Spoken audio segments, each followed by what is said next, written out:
Hello, hello. Welcome back to another episode of the Orange Card, Blue Card podcast. I'm your host, Sam Tate. I'm joined here with Kevin Broberg, Rochester CCG's own and the number one ranked player in the world. Thank you for joining me, Kevin. Hey, it's good to be here. I'm really excited for this one because, as you probably saw in our GOAT discussion with Cameron Cardwell, we consider you one of the Mount Rushmore faces. You're one of the pillars of our community, and you have certainly showed up and showed out at these regional license exams. So tell me a little bit, just what is it like to be the actual best player in Universes currently, statistically, of course, statistically. I'm just very lucky. That's really what happened. Like, I built a good deck, and then I got to play it, and then I got to play it well. I got to a passable performance. Obviously, I don't want to diss my opponents by saying I'm bad or whatever. But it's a very my story. You can ask anyone when I was when I was complaining about top 16 for the last 6 months. It's a very top heavy system, and that's going to have a natural level of variance. And the natural level of variance switched from me being completely on the outside looking in, having fewer points than someone who got top four, to suddenly being first place. And each time you go, I'm not letting that go to my head very much. Okay, I'm doing my best not to let that go to my head very much. Yeah, don't get me started on the top heavy part. I top 16. I made top cuts in pretty much every regional. Made top 16 at all but one that I participated in, and I am so far down on the points list. I see people who haven't played since the first regional, and they got a top 8 or a top 4 in the first regional, and they are leagues ahead of me, right? So don't get me started. I shouldn't have brought it up. I made myself mad. I'm sorry about that, but I think there's good and bad to it too, because you don't want it to just turn into who was the biggest road warrior, who went to the most events. I mean, honestly, to some extent, there's a degree of unfairness in it that I have all these points from winning a 30-something player tournament when there's all these provisional champions who won 200-player tournaments online that just objectively had much longer days and had more, probably more variance encountered in the way there. They had to, Yeah, it's definitely something that we've had in the past, right? The Road Warrior Award, essentially. We've had Player of the Year in the past, where it was a lot of times it came down to 2 or 3 people who attended just the absolute most events, and also then it was tiebreakers on winning events, right? Yeah, I think you were actually party to the end of one of those Player of the Year races in Reno one year, when if I hadn't shown up, Miles, I think by walking in the door would have clinched it. But then we both went, and then you knocked him out for me to make it to him out of top 8. Yeah, that's one of my favorite stories, if only because it's one of the gnarliest Game 3 stories, right? Where you play two great back and forth games with the level of interaction from both decks. I'm playing my favorite deck. He's playing my favorite character, and all kinds of every weird interaction in my deck came together. But Game 3, it was just I drew every card and checked every 5. The deck just came together. No, I have a theory that most the average match of UFS is 2 non-games and 1 competitive game. And you just have to do everything you can to win that competitive game. And that's what it comes out. You can't, they go first and they just check 3, they decide to attack 3 times on 2, and they check 3 5s, and you're just I can't pot. I have to have miracles having to win this. And they draw hot for turn 3 on top of that. It's okay, yeah, you should win. You got it.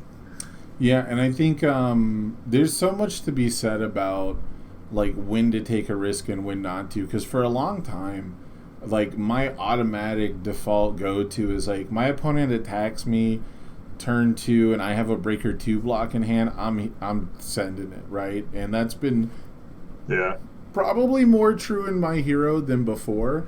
And specifically in the instance, now this card just got banned from Standard, but I remember one of my level up moments was just playing out an LGS weekly in 2020 or something like that, where I blocked with 2 Scarlet Meteors against 2 obnoxious pokes, right? They were, I think it was a Nutcracker for 12 and something else for 12, and so my life total radar, it's I need to protect this life total. Yeah. And after my turn, my opponent was like, "Man, I got rid of 2 win conditions. Sick." Like I would have like lost to that immediately, right? So, like just the threat level in standard puts me on high alert so much, and like my autopilot is just like, this keeps me alive. This is a good defensive piece, but just going to 2 life there actually gives me like a looping win condition, right?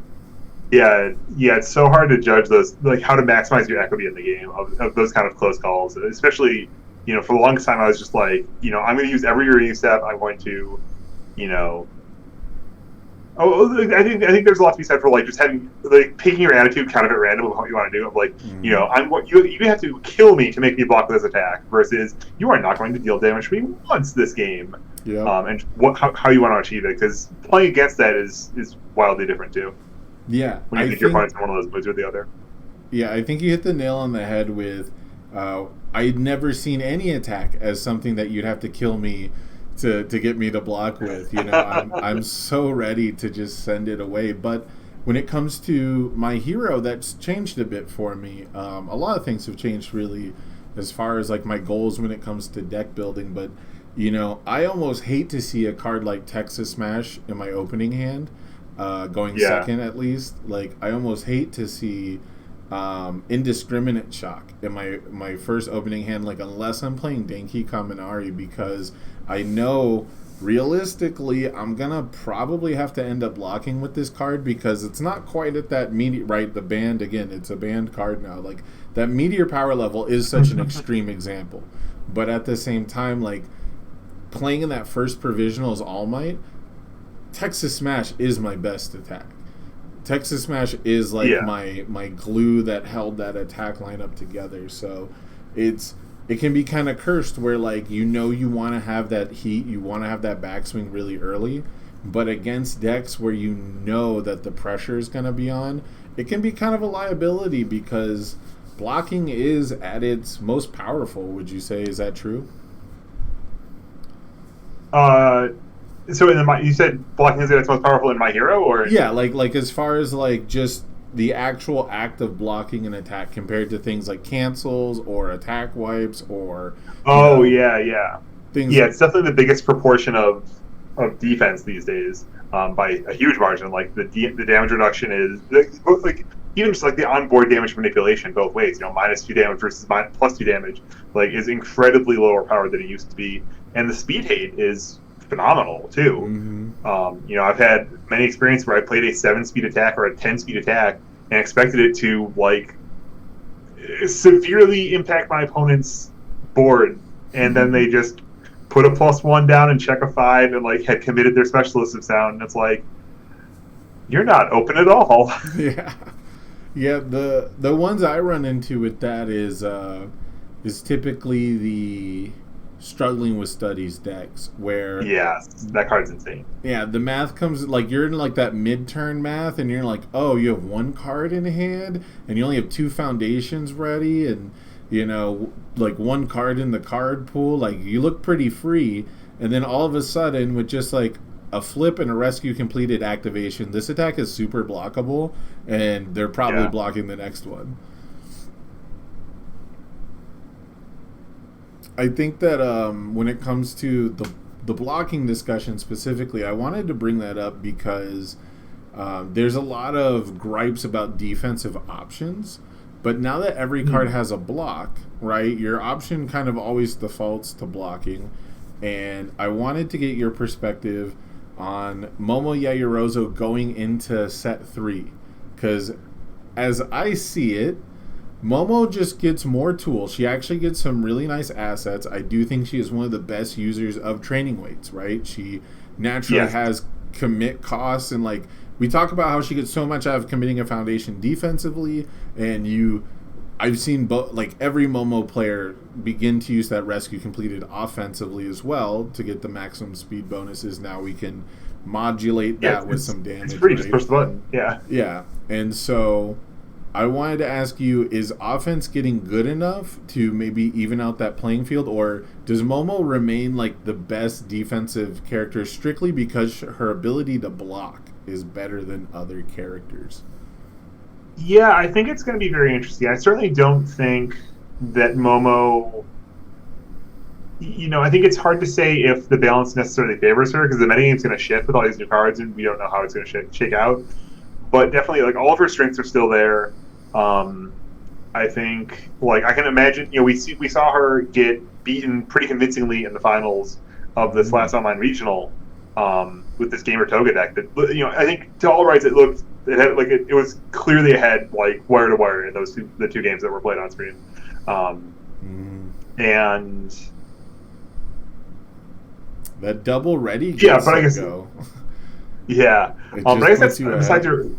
Yeah, besides one of just she is certainly getting new tools in this set. I think definitely a bunch more sources of good damage output. Training weights, carbo loading are both phenomenal, I think, cards, and she's very good at taking advantage of them. Just in the sense of she gets to play a lot of 6-speed attacks, like for very low prices, right? Instant Shining Flash and Bow Staff are my two favorite cards in that deck. In large, well, Haymaker's my favorite card in the deck. Then Instant Shining Flash and Bow Staff, but it's kind of like the ones you got to work for. You kind of feel a closer attachment to, and Bow Staff has really grown on me in that way. And yeah, like Bow Staff, fetch up a training weights, then like play a second Bow Staff and fetch up a foundation into your card pool, and then blow up, like commit a Rising Starlet and blow it up, and then build your Rising Starlet with the card pool down, and then quick creation, the Rising Starlet back in your card pool, and just print a million foundations that way. That's a great way to pay for training weights on every single attack, and Momo's good at playing 5 and 6 hit strings because she gets all this tutoring and stuff, all this card movement. And then training weights, one of the definitions of like the psychographics, right, in Magic of like the Timmy Johnny Spike is that Spike's like converting one resource into another resource. Yeah. And training weights converts any resource into raw damage. And it does it at kind of a bad rate at first, but it scales up real fast. I also like that we've got access to electromagnetic stomp, right? So sometimes it's not even a foundation we're committing. Sometimes we can turn life into raw damage, right? Dude, I'm so excited about Drip Boots. I just found earlier today that you can untap I think it's Battle Arena is the evil symbol terrain that taps for 2. So you can play Stomp on a 7 and commit your asset to make your 5 into a 7. And then you didn't pay for it at all. It's just free. It's just there, yeah.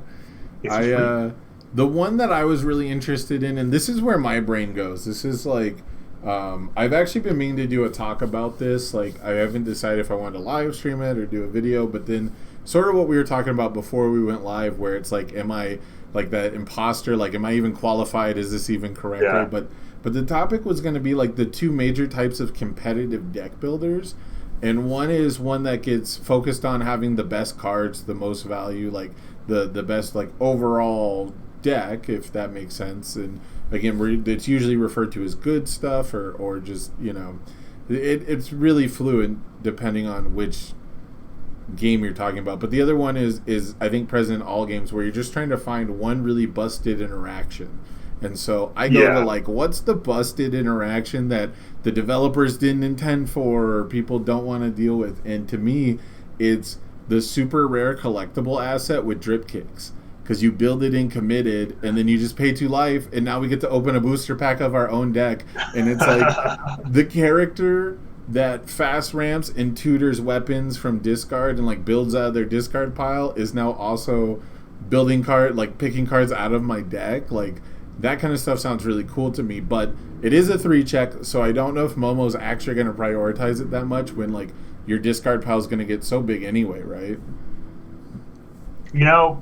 The thing is, your 3 checks, you want those to be attacks, so you just cut 4 attacks and right? just golden. Certainly something worth looking into.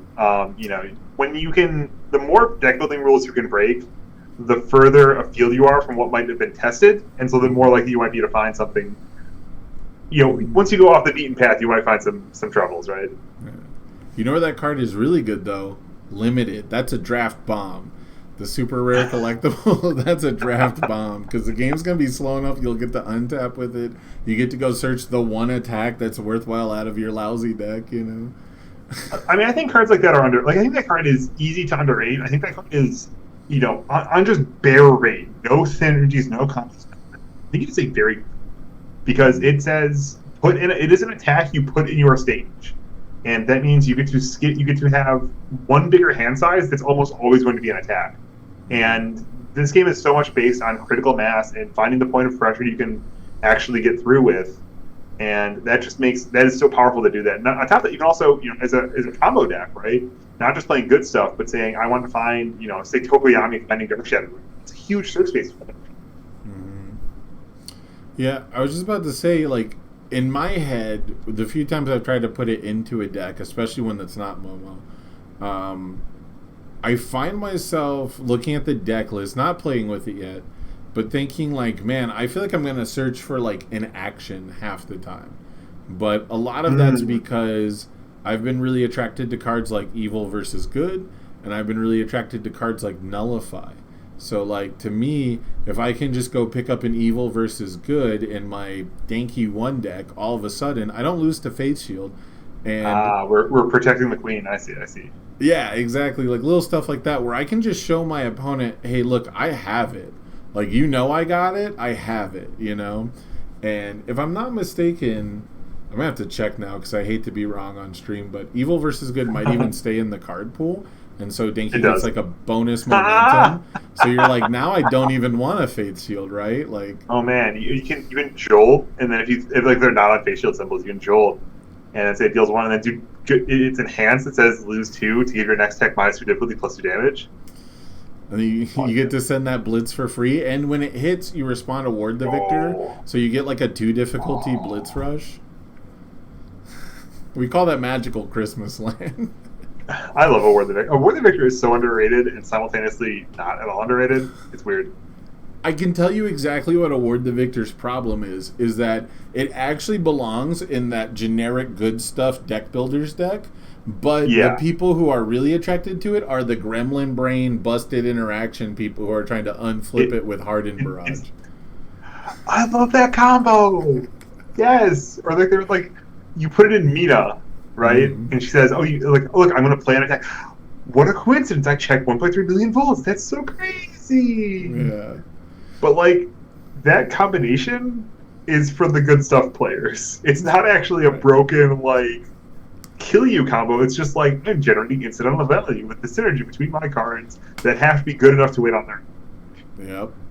Yeah, and it's really funny, too, because, like, the specific verbiage that I really like about Award the Victor is I really like to just check the attack off the top of my deck with a foundation and then get effectively a +1 after the progressive difficulty to my next card to play. That works? Yeah, it says your next attack, yeah.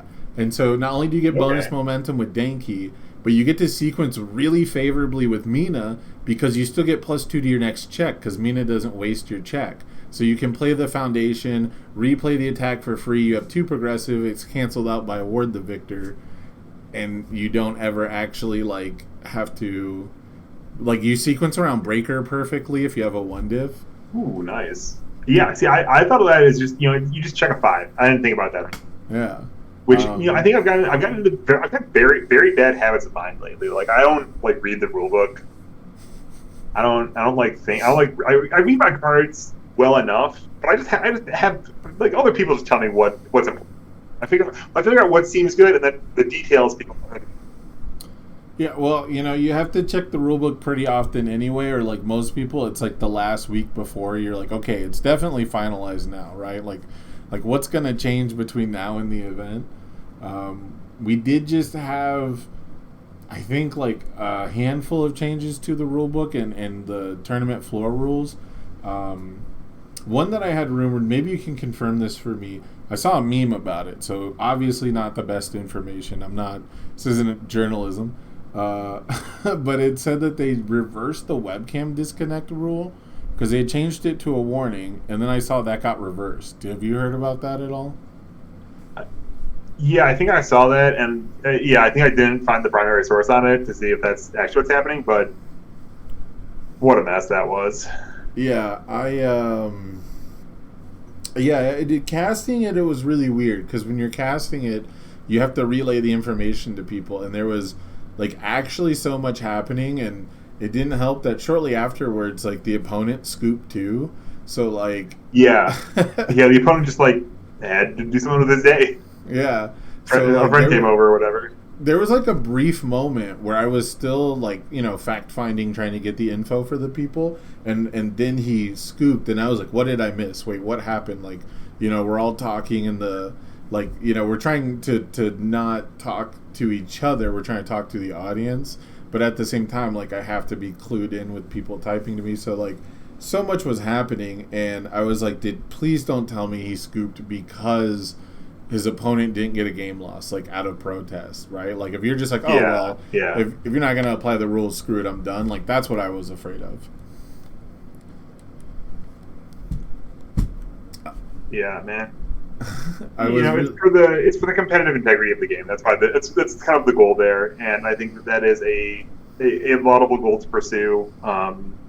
And like I know it's got to be really frustrating to have that happen and to get a game loss for it, and get knocked out of a tournament that even the regional has hundreds of dollars easily in prizes on the line. Nintendo Switches are pretty liquid these days. And say your nothing time, of the right? You one of a kind promos. And your time, you spent all that time playing in the tournament. You set aside, 2 days for a Top Cuts appearance, right? Which is why he ended up scooping in the end, because he was like, well, I've got other stuff to do. He had people come over, so he was like, well, I didn't expect to make it this far, I guess. Like, the amount of people who've made day 2 have showed up to their game day 2 and just been like okay with leaving in the middle of it has absolutely astounded me. We've had more than one person just say, hey, I'm not going to be here tomorrow. Famously Master Asia in Orlando, and we've had now like 2 different people just scoop in Top Cuts because they had company come over. I don't think that I have necessarily something to say about top 16 or top 32 in this regards, but I'm kind of thinking it. Like, maybe these people, you're a little less committed, and also it's like a lot more time every round of Top Cuts you've had. Yeah. Maybe we should consider scaling that back a little bit. Say you must have approximately one loss and one draw sometimes to get into elimination and play on Sunday. Maybe that'd be a better system than throwing a million people at them. But what about the people who traveled to events? What about the people who did put all that time together, who are next to these other people who might have bubbled out, right? Like, it's 9th and 10th place that we're worried about, not 14th place who's going to scoop. They're also 1-1. Or X1-1, I should say. You're not going to convince me that Pasadena shouldn't have been a top 16. It's never going to happen. I don't think any of these tournaments should have been top 16s. None of them? Listen, there was an Omaha Provisional that Sean O'Brien top-aided, and I was incredibly proud of him, and I was thrilled for him. And I was in 10th place.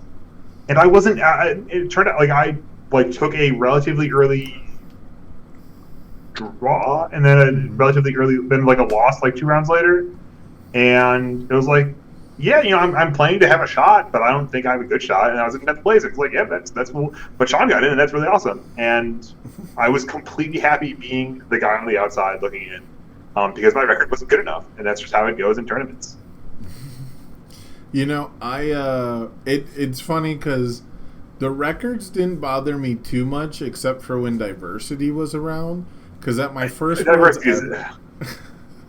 Let's not talk about the diversity rule. Diversity in games is good. Yeah. Diversity in metagames is good. The diversity rule for Top Cuts is. Do you think they're going to bring? Well, okay, so we'll talk about that in a minute, because the story is that off of, I think, 3 diversifications, a Metal Man player made 16th at 3 wins. 404. It was 3 wins, I thought it was 404. 3 ties. Wow. It was 3-1-3. Yeah.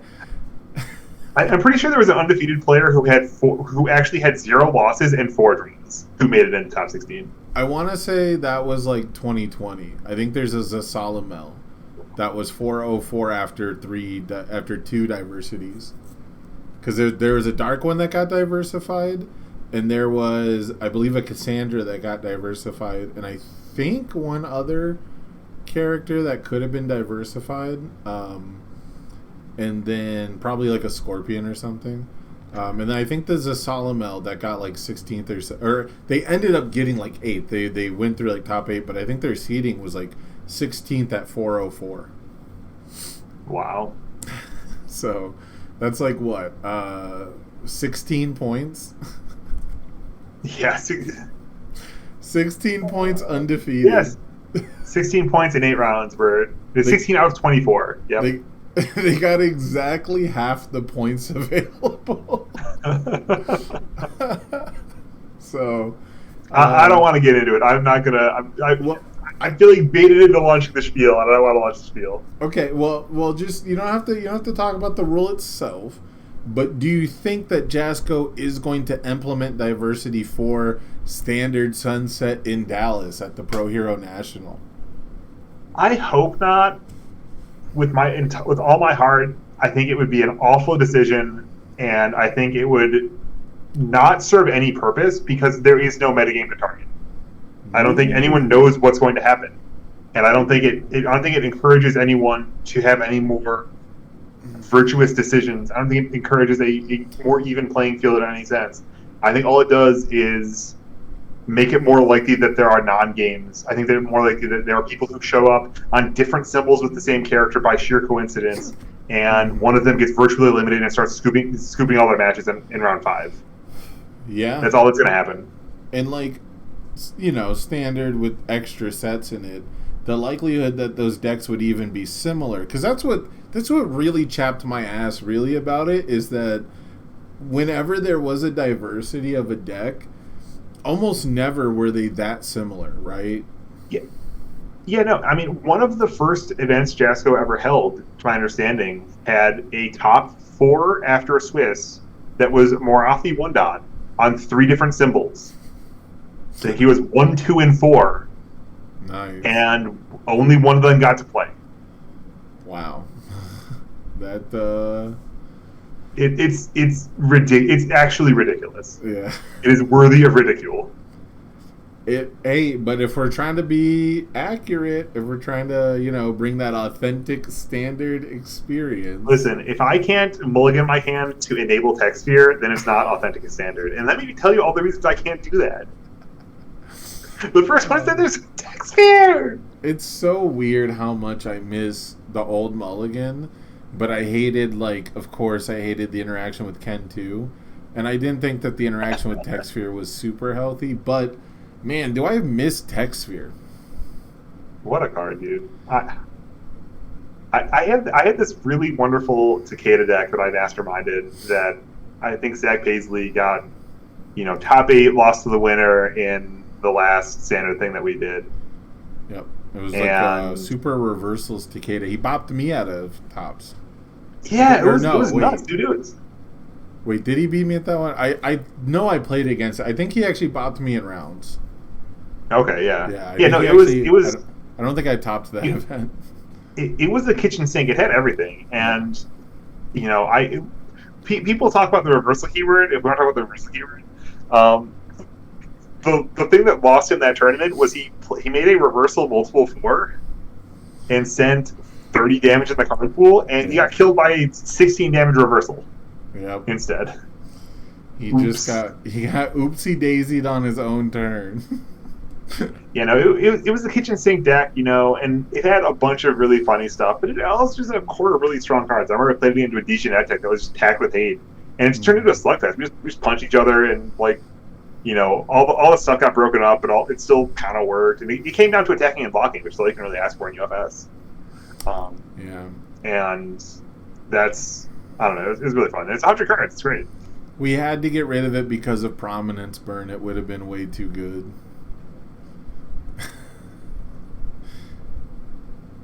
Because you just play the Fury attack, you play Prominence Burn, you remove the Fury attack, then you play your tech spheres are now 5 difficulty deal 3 to your opponent. Yeah, that's fine. Well, it burns. It keeps clearing, and you keep chaining them because they copy. Well, if you draw all of your tech spheres, if you can't, unless you can retrieve them, if you can retrieve them from exile, yes, that's unacceptable. But I'm surprised how much I miss tech sphere because of specifically the interaction with Manus and Ias, where I can where I can remove all my attacks on my discard pile except Tech Sphere from the game. Then you choose Tech Sphere, and then I basically get to choose any attack in my remove from game. Like, I'm sad I never ran it out at a tournament when I had the chance. You can play the Moon Ritual loop is still there. Yes. And now you can play Constantly Improving to make it into a 14 speed low for 2. That then becomes a 14 speed low for Arbitrary and draws you a card off the Eternal Awakening. True. The sick combo used to be to put Spirit Shotgun on it, where you could just infinite loop off of the Tech Sphere, and then on the last one, the Tech Sphere just chooses Shotgun. Now you have to... Yeah, now you either have to make the Moon Ritual like actually unblockable speed for whatever reason, like somehow, or you have to remove the Moon Ritual, then discard the Spirit Shotgun to copy with the last one. Did I ever tell you about my Scorpion deck that I've been brewing? Is it Shotgun Scorpion? Because he does have. It was gonna be Tri-Symbol Scorpion with Moon. It was gonna be like Moon Ritual and like all the accoutrements. We were gonna have Tech Sphere Mimic garbage in there. Were you actually gauging the 2 Scorpions? I don't think I was gauging the 2 Scorpions. I was gonna pay life. It's not that hard. I was gonna say in this deck it probably just gives you the ability to be in desperation next turn, which not super helpful when you're just gonna be in desperation this turn. Just play New Empress of Netherrealm. It's not that hard. Yeah, true. Man, Moon Ritual, what a card. Like, there's so much funny stuff you can do with it. I was actually playing it in a deck earlier where I realized I had to play Fire and Chaos on my character because Moon Ritual says you have to be able to chain the card. My plan was to do the same loop we just talked about, except during a freezer burn, so I could cancel my opponent's abilities. So if they try to Taguro it, I can just destroy a foundation. But then I realized that I can't chain it off Fire or Death like Moon Ritual before I have to chain it off the Chaos. So I had like an illegal play going on my Fire chain. My hot take for both Standard and for MHA, or let's say the Standard Sunset and the normal way to play. Like, I hate the name Standard as like the old way that no one plays anymore because like Standard implies like what people usually do. That's why it's called Standard. But anyway, these 2 formats we're gonna play, they're both just gonna be the winner's metagame and like round 5. It's gonna be a bunch of aggro decks, and I don't know exactly what aggro decks they're gonna be, but I'm sure that on like round 5, like most of the undefeated players, the 5-0s, will be aggro decks. I don't know, one way or another. Some will be Twisting Andrew Inferno decks in Standard, or in MHA, it'll be Twisting Andrew Inferno, Ojiro, stuff like that. But I think that it's going to be a bunch of people are going to show up with Toru and Momo and Kirishima, like defense first decks, and they're just not going to be ready for all the new stuff you can do with the new format. Yeah, the takeaway is typically that you don't know exactly what to defend against yet. You don't know exactly what new combinations of cards people are going to bring. Your scouting might not be up to snuff because there's only so much scouting you can do. And that natural advantage to the aggro decks, just like we were talking about how you have like 2 really fast games and like 1 real game, right? You have like 2 non-games. You're going to see that third game still be a non-game a lot, where you're still trying to figure out the opponent's deck probably. My hot take is that you could take the exact same Gamer Toga list, add carbo loading to it, and then run that back to a top 8 at Nats. See, maybe, because I think the story of Gamer Toga, and I think the story of a lot of things that have, I think there are more than just that deck that have a positive Momo mashup, but it's just that you can't play those decks and be confident going into an open field, right? Because even as Momo is like the best deck, and people are, I think people are saying to ban her. I'm totally sure of that. But like Jessica was saying, listen, we know she's doing great. We're not going to ban her. Just wait for next set. And there's still only 5 people signing up with her. Right. You don't get paid for hard targeting that deck. You have to hard target Jiro and All Might first, and then patch in the Momo matchup as you go, right? That's not easy. Deck's very good. But I think Gamer Toga is the deck that has the best game into the rest of the field that can do that while still maintaining her good Momo matchup. Like we saw, I remember I made a big deal about Chaos Midnight beat Ryan Field in like round 2 of Pasadena, and then he went on to like lose to Kamui Woods and All Might, I think, at the tail end of the day and missed Top Gods. And it's like those are just kind of 2 decks in the field, and it makes sense that they'd be tricky matchups at least for Midnight. And it's kind of interesting how All Might and Momo are kind of shaped the same and kind of not at all shaped the same at the same time. Yeah, I think the biggest deal for me is that if you have a deck that's really good at killing Momo, it's probably really good at killing anything else. And then it really comes down to, was Momo's offense, not enough to pressure Toga? Because like you said, we were able to get way out ahead with Ready, Get, Set, Go and just stay kind of miles ahead of the Momo matchup. What changes? What are other decks going to be bringing that's going to make that Gamer Toga deck not as reliable as it used to be? Is it just plainly just better, more offense, like more aggro decks in the overall field? Or is it specific interactions that you think are going to really hurt the deck?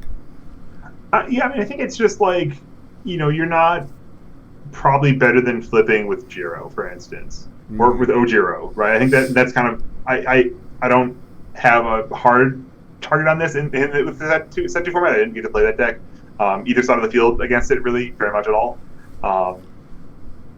But it's a 7-hand size deck, and I've been afraid to play 7-hand size this whole game, right? I've barely played any Mina or Rug, and those are like the decks that I have. Like those are the decks that it must be this good for all you can touch you, because I don't like getting killed on 2, and I play against a lot of Tokoyami.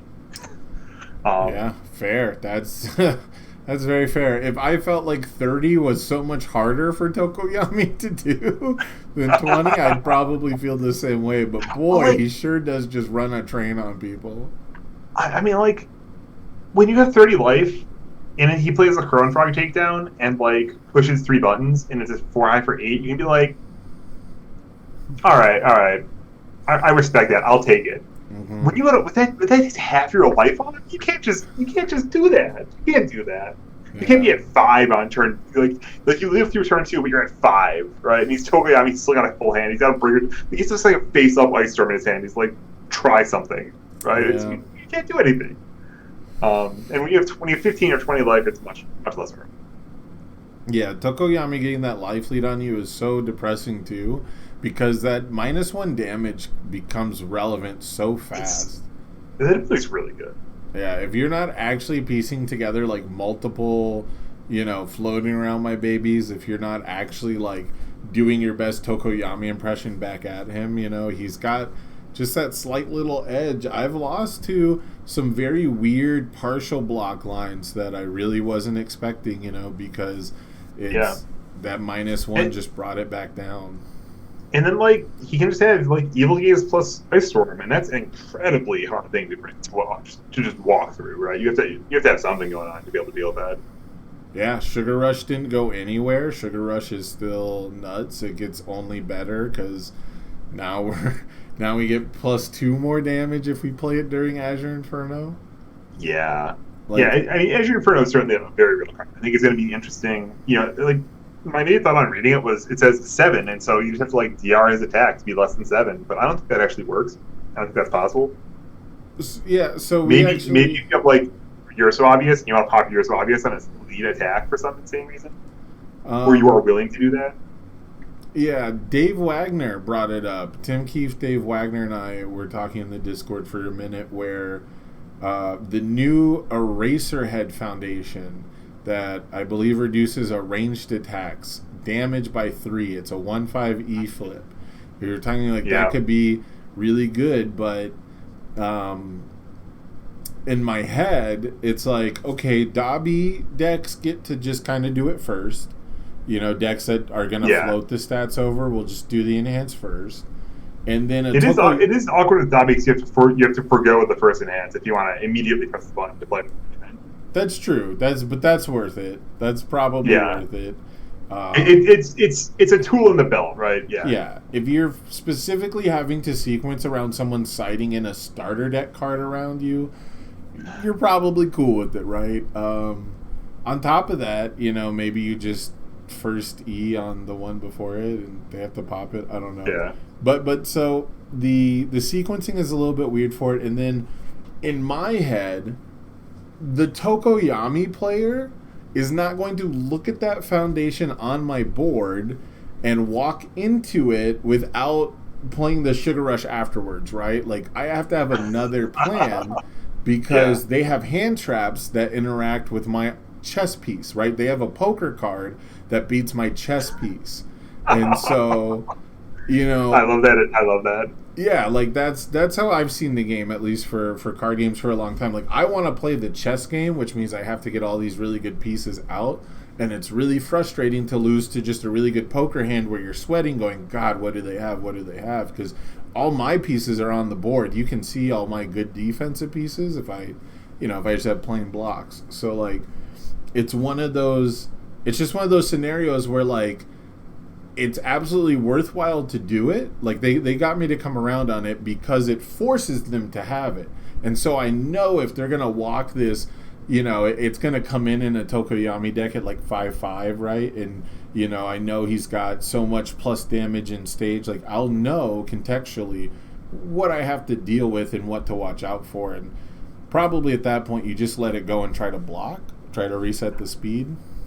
This does remind me that honestly, my hot take to win Nationals is Eraserhead. Ooh. It trumps I put him at the top everything you're doing in this format. Everything is mid now. Mm-hmm. All the cards people like are mid, except like you can play like Mono Lowe's Water. That's fine, and then you can just build your Eraser deck to beat that. Just play tape, easy. Just tape it mid. It's mid now, baby. I started to put 2 copies of Think Fast actually in my Asui deck. Yeah, the water Asui. I love Think Fast. Yeah, there's times where it's already almost all off mid, right? That's powerful. The water Asui in set 3, I'm pretty sure plays 4 Crow and Frog and all low attacks. I'm pretty sure because all the attacks at Redia Foundation are low kicks and ranges. Yeah, Sludge Zoo. That's right. That's a big game. And only Frog Kick has not been readied before. So I'm fairly... maybe you play 4 Frigid Heat Wave. You probably toss some Heat Waves in there. Get the draw cards going. You can think about it. I need to build this deck. It's every symbol gets passing the torch now, and readying passing the torch off Frog Kick is the most broken interaction of the game. So let's put it in our water deck too.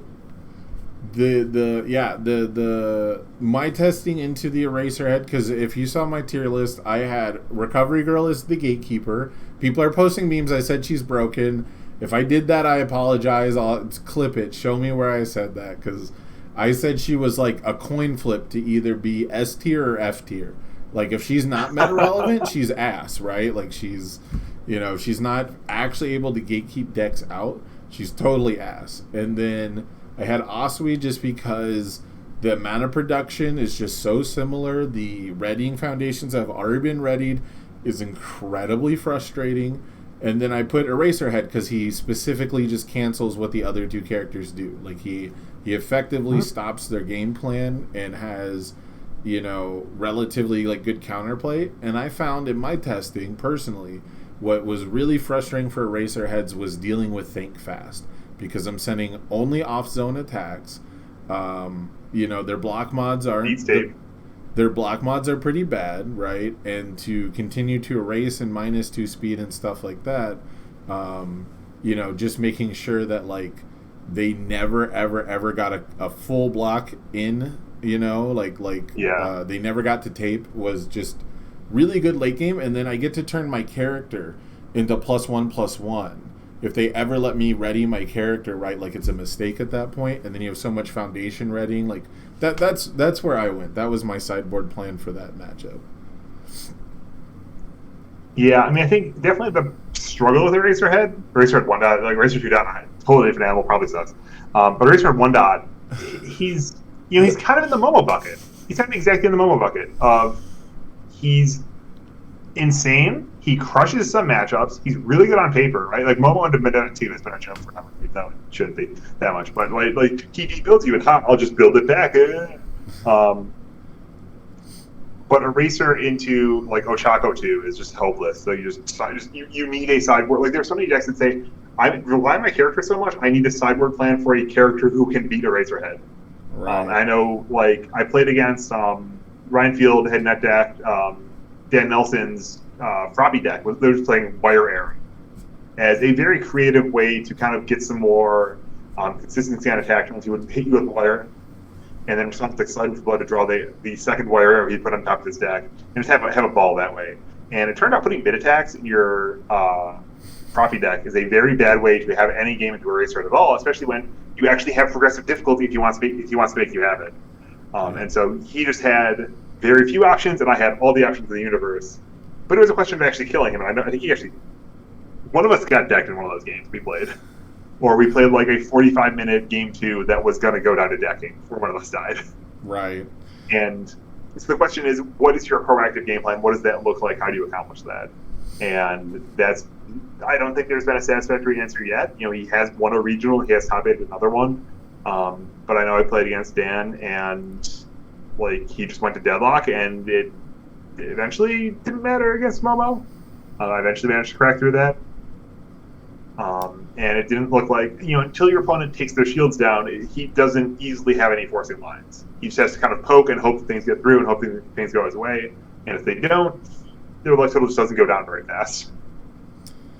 Yeah, it's one of those things where he has a really good blocking plan, but as soon as, like we talked about, as soon as blocking isn't like the thing that's working, as soon as you're not matching those block zones, you don't have a ton of backup plan, I feel like. Like defensively, Momo has access to pretty much the best blocks. But that's really it. Like you have a little bit of life. With Rising Starlight is broken. It's a negative several modifier that gains a life when you use it. Yeah. But she has some damage reduction, and she has a bunch of card draw. And so she's incredibly good at blocking, and then she has a couple other miscellaneous stuff on top of that. Yeah, it's not she's a little better at blocking than Eraserhead is, at least on non-mid zones. Yeah, it's not till you get to the super late game where you're like, okay, I can basically quick creation with Rising Scarlet to -3 off every attack. Once you've hit that numbers, your defense is now, twofold, right? It's both sides. But Eraserhead has had access to all this beautiful interaction, all this awesome ways to remove your keywords, remove your attack from the game, anti-discard hate, speed, switch the speed and damage has become his damage reduction. Yes, Spooky is insane. What a card. Yeah, and sometimes I'm wondering if maybe we need to just sideboard all that cool stuff.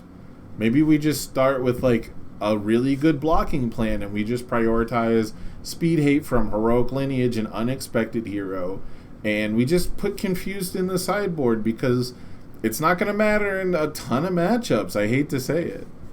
And it's kind of the challenge of building a reactive deck in any format is you put Confused in your deck because you play against a guy at locals who plays Ochako and hits you with 0 gravity lift, and then every enhanced step she's out of race, she's an E-commit, pick up 0 gravity lift, and just say, you're going to take 3 from this, and you're going to die sooner. Yeah. Which you hate the 0 probably, gravity actually, that exact plan probably still works against Confused because it's still a high attack, she can still lift, but, you go back what you can. That's my point. It's Confused ain't saving you from shit most of the time. Confused, if you're not... Ida 1 loves Confused. Ida 1 is sick with Confused. Everyone really else just kind of says, okay, I guess you combo first. You know what Confused beats? It beats it clean. It's Home Run Comet. That's true. Right? You can have powerful 1, or you can have powerful on your next attack. Yeah. Pretty much it beats cards with key that want to modify or add keywords, which is kind of funny that it also stops adding keywords as like a blanket effect. Because like if you combo to get stun 2, then it can so good right stun now. 2. They just did a cycle of ultra rares. They have the text. I get clowned by confused. Yeah, well, I guess you can first steal a lot of them, but if you have stun, then you get clowned by confused anyway in your discard pile. They get clowned by confused if you have other stun attacks. If you only have sludges and you only have forceful punches, you can't confuse stun away. And if they give it stun as their first enhance, then it has it. So like, it's just again and this is just confused, right? There's also other cards that have other really nice interactions, like Fulfilled My Duty, that we're jamming 4 checks that destroy themselves that aren't very good until late game, and a lot of the decks it's really good against are decks that are weak to erase anyways, right? So like, are we maybe just distracting ourselves from playing like the best actual defense and possibly, obfuscating the goal of staying alive to have like these really nice, fun, delightful interactions? That's something I might have to reach out to Daniel Nelson, maybe Cody Aguilar. I think Dan has actually might have played Eraserhead in the same number of events, the same number of majors. I think Kevin had to hit the restroom real quick. Yeah. So, while Kevin is walking away for a minute, I am going to fill the dead space by talking about Tam's opening a Chrome Rare. Most of you are going to be seeing this later. Oh, it looks like I think he just pulled one, actually.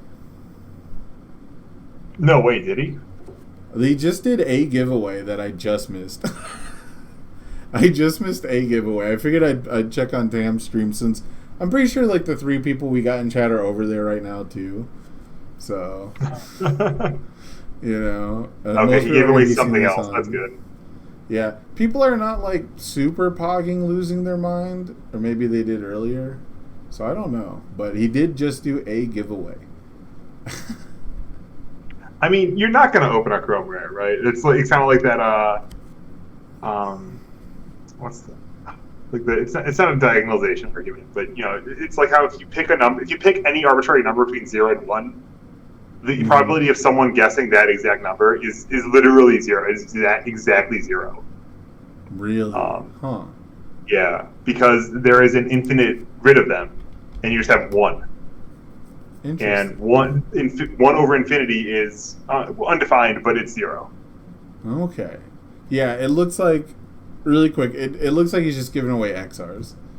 He's just doing XR giveaway. Nice. So, yeah, I had to pop in with the boy because I saw the giveaways going, and I thought it was the Chrome Rare, so I was going to step That'd be really hot. I mean, it'd be really hot if you did give away that Chrome Rare. Yeah.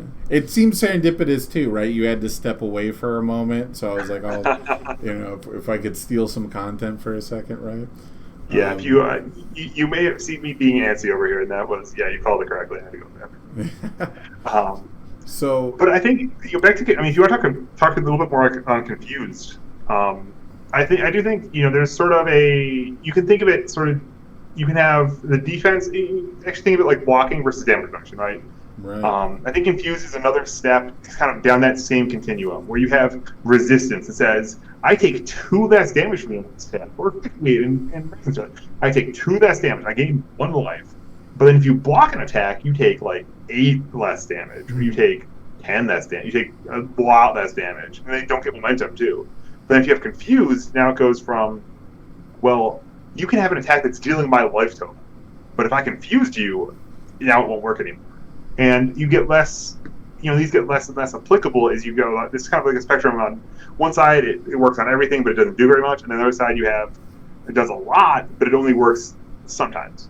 And confused, I don't know. I think you might run that is a weaker card than people are going to credit for, and they shouldn't be playing it as much. But that's kind of where it's aimed at. It's saying, if you have this very particular thing that's going to go completely over top of my board, well, I've confused to fight back against it. Same way Nightwatch is. Yeah. My take on it has been that the relative strength of blocking that we've talked about stems from the fact that sort of what you were just saying, where like the best way to not take damage, because reduced damage would be, not the correct terminology, but the best way to avoid damage, right, statistically is just to block. A 1 card for an entire attack's worth of damage. There's no damage reduction really close to that. There's pretty much just return to printeds and like 1 or 2 character abilities. Character ability, yeah. Tattoo, yeah. Yeah, so when it comes down to it, my question, I guess, is, are we confusing ourselves? Are we baiting ourselves into really nice, fun interactions when in reality, here's the thing, confused is really good against specific attacks, -2 speed, alive on every attack. Should we just focus on blocking? Well, it's not alive on every attack. Because if you don't have the right block zone, it's not alive anymore. And if you don't match it. Okay, that's true, that's fair. And that happens 5 attacks deep, right? You have to draw, like, I think I won my one game against Dan. He had a draw 2 to win to survive. I was playing, I think, a high attack, and he had a raise. He used a Racerhead to pick up a race on the previous attack. He played a race. He drew 2 with Racerhead, and he hit. He could block. I think he might have needed the way that turn played out. But he had to clear his card rule a whole bunch. He had to do Eraserheads minus speed. Eraserhead is incredibly good at blocking a lot, but he still does need to line up the zones. And even with tape, like even when you have tapes, that's still a consumable resource, and so your opponent gradually makes progress towards getting through your shields. So what you're saying is we need a card that Momo can use to block with from her stage that has the weapon keyword that also reduces all damage, so that way we don't have to worry about block zones. Yes. We can just trivialize all of defense. Eventually, you want to reach the point where you are 100% to win the game. And there are all kinds of ways to accomplish that. But the best way, the way with the least risk involved, is if you can actually checkmate them without... I'm just saying, listen, the shields are up, and you can, I've got the Death Star back here, but I'm not even going to fire the laser. We're just going to chill here, and you're going to go home. Your engines are going to run out of fuel, and you're going to get tired and go to sleep.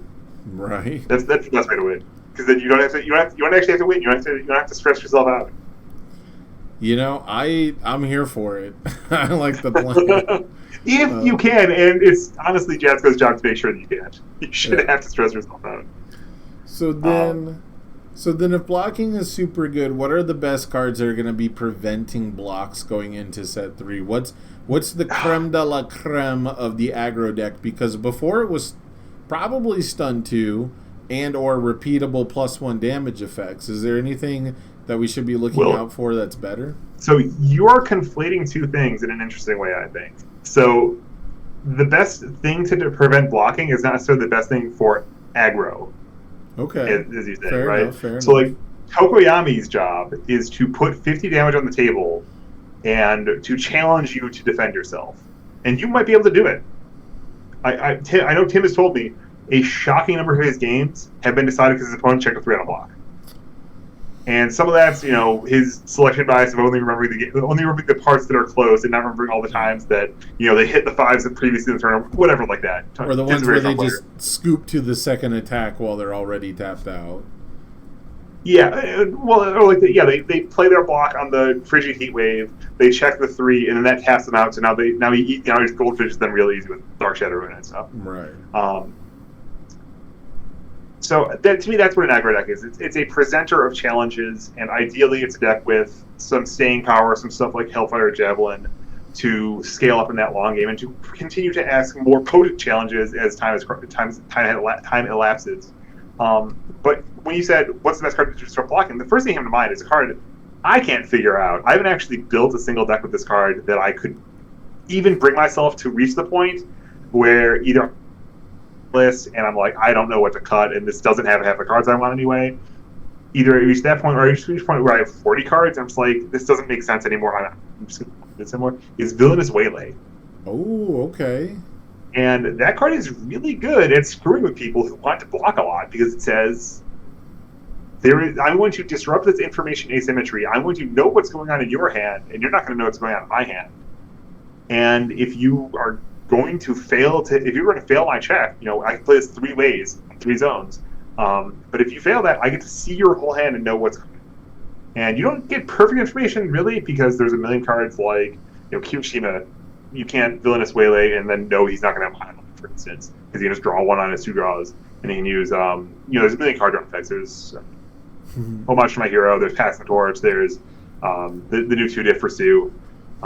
Playing Toga into Sero, I got to draw a card off price per piece and then filter 2 cards he had seen away, just to have different information, and it still wasn't enough. I was like, I have 3 blind cards. Guess this will matter if the tape swings don't happen. Like, and yeah, I think I certainly tried to look at a Sarah deck, and then I like I said, I just quit. And I imagined playing into an aggro deck and playing on the 2 checks. So I was going to play like 8-2s or whatever. And it's like, this isn't good enough to beat a Tokoyami ever. I'm pretty sure. It's just too slow and too weak and too meager and too, reactive in a weird way, right? Where it says, if you're trying to set up a fortress, I'm going to saboteur your fortress. But if you just have a cannon and you shoot me in the face, I'm going to die. I think it's kind of the dichotomy I think of. And I think a lot of the people on Waylay are going to be calling mid because that's where A, a lot of your special block tools are, your hand traps are, and B, it is the zone of the attack itself. So you're like encouraged to do like this all mid thing. And Tokoyami specifically gets to just throw the same free mid block away to it that gives you basically no information he can pick back up. There's a lot of cards in our card game that you read it and you look at it and you go, man, this is so good. And then it plays against like one very meta relevant card, not even a character, just a specific card that's in the format, and you're just like, I'll never get to actually resolve this. But yeah, you look at Hardened Chop, and it's got a huge resume, and Villainous Waylay is like super Hardened Chop. They don't get a choice, but you get a choice instead, and it's 4-diff instead of 5-diff -1. It's sideways, 100 ways, but it's a very good card, and it's like, how's the 2-check play? How do we build the rest of the attack lineup around it? What do we want to do with this card if we? I was looking at playing Sarah with 1,000,000 and it's like, where does my damage come from? What if they're holding 5? What if I guess we're holding 4 of that zone and stuff? My brain melted. I just gave up. But it's sure a really good card. I do really like it when I manage to call the zone that my opponent doesn't have, and I don't have the gas to kill them, but I now know I have the block zones. And it was a card I was going to play, right? Like, I was going to play this Wealthy Aspirations, but now I know for sure not to play it.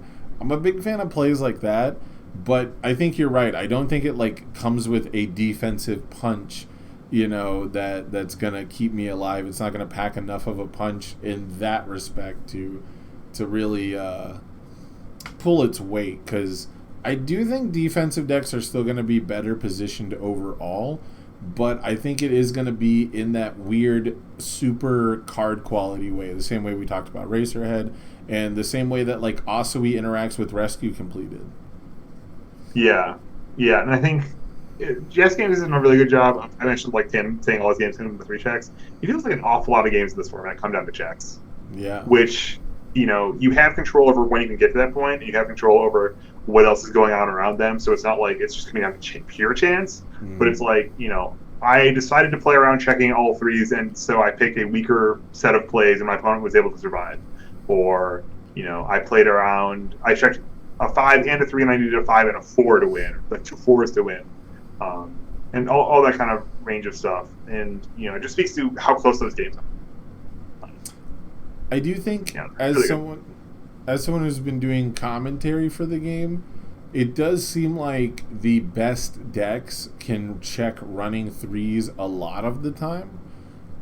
Ironically, I think or at least it can pretty much only work when attacking. Like, if you're going in for the kill, the amount of times I've seen a deck that checks like half threes, like, and it really depends because some decks are doing it on 4 attacks, and now we've seen Gamer Toga on like 8 attacks, right? And if they both check 4 threes and they both win doing it, and they both managed to effectively ramp enough resources during that turn where they still completely tapped out, it starts to look a little not ambiguous, but it almost seems like it doesn't matter, right? Like the checks don't matter. But I think you're right in the sense that more games than you expect really come down to, oh man, I need this to be a 3 check, right? Like you're sending a not confirmed lethal attack.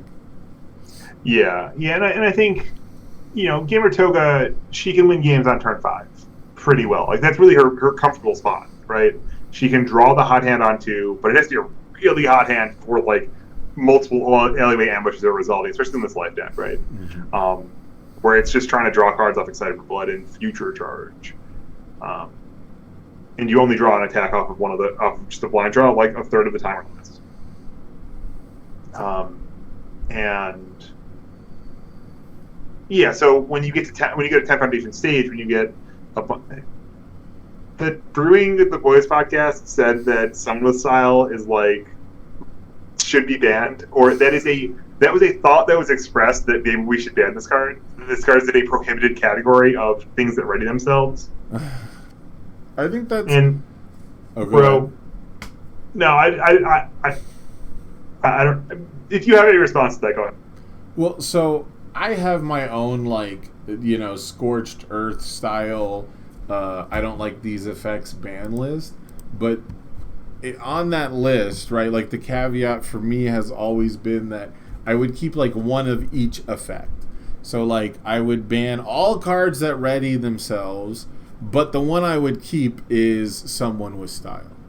Like that was my take. Is like Someone with Style is one of the least offensive. It provides a necessary defensive aspect that like Death's other stun hate sucks, and it all destroys. It all destroys itself. So give them the best one that destroys foundations.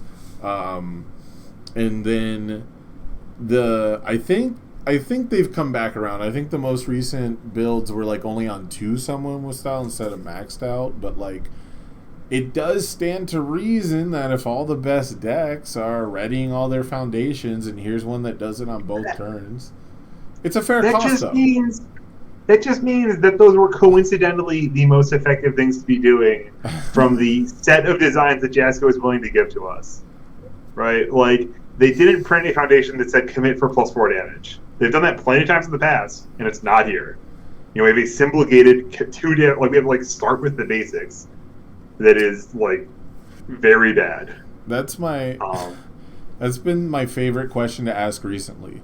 If they put E-commit plus X damage to any attack, no caveat, no other effect, no other upside, what is the amount of damage you would have to get to put it in your deck? Because we have +2, E-commit +2, we have E-commit +3. I don't think people are playing them specifically for those effects. What's the number it would have to get to? Which one's +3? Harden, if it's a Harden attack, or Harden, yeah. The Gunhead Foundation, if you have X number of cards. 3 attack, yeah. I mean, I sure put Harden in my deck for +3 damage before. Yeah. In Kirishima, and that was a particular deck. That was it for a particular time in a particular metagame. It was there to complement, coordinated effort, frankly. Mm-hmm. Like you have to block this moment. Yeah, and just to say, well, I'm a 5-hand size, and so I want to be able to hit confirm, and I want to be able to kill you with a super stat or super submission. Like I won a lot of games that day. Just attack them and beat them down in different position. I would play an attack, I would commit hard, lineage, I would take a foundation to Kirishima, and that'd be 12 damage, and that would be lethal. Counters out of nowhere because I have to just leverage my siege. And like Heroic Lineage has fallen off to an insane extent in this one. Like almost very few guys play that. Are you talking encouraging training partner? No, Heroic Lineage, right? The Void Fire, the Ida card that says if you get a speed bump +2 damage. Okay, sorry, you were cutting out just a little bit. I wanted to clarify. Oh, I'm sorry. No, you're good. You're good. Yeah. Yeah, heroic lineage is and, super sick. Yeah, and that's commit for +2 with a hoop. And it still sees plenty of play because you have a second reason to put in your deck, but it's a very powerful effect to have in your stage when you can say, if you can no longer block, your life total has gone down by 2 because this card is in play. And it's just a matter of maneuvering to reach that position where that can come into play. Both of those cards do have incredibly appealing defensive abilities, though. Especially in Kirishima 1, being able to get the damage from Harden on your turn and then pass into the pick up the block for the reduction. Like, there was a point where Kirishima 1 just also had the best damage reduction in a format that had almost none. And, Harden was a fairly big part of that. So, would you if Harden was literally just the damage bonus, would you play it in today's MHA?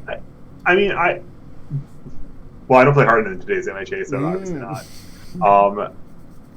Although I did put in a Kirishima deck and then realized I never wanted to draw it, and that I should be playing the 3+1s instead. Like, look at the 3+1s we have. Look at how much better than a 3+1 you have to be before you're even in the conversation, right? That's what I'm saying. Like, commit for +2 or free +1. Like, at what point? Well, give me a number, Kevin. At what number would you put in commit plus X damage? It depends on my deck, right? Like. It depends on the format, right? Mobile plays 1,000,000 6-speed attacks, and I still get shut out by people. I lost to Christ. Well, actually, all my Jura losses because I can't hit them because they have specialists of sound in play, and they have the right block zones every time, and I just 27 life is too much damage for me to deal before they can kill me, and we just got in a fight and they beat me.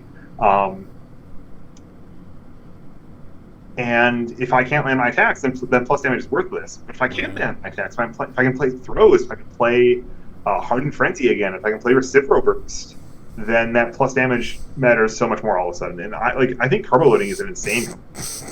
And I think it's not even about you don't have to be able to untap carbo loading for it to be an insane card. If you could never gain life, it was just commit 1 for +2 or 3 damage, that would be an insane card.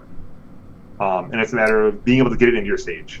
Especially when you have cards like Summon of Style and New Trading Method and Excited for Blood that have high difficulties relative to their effective cost to get in play and to how many times you can use them.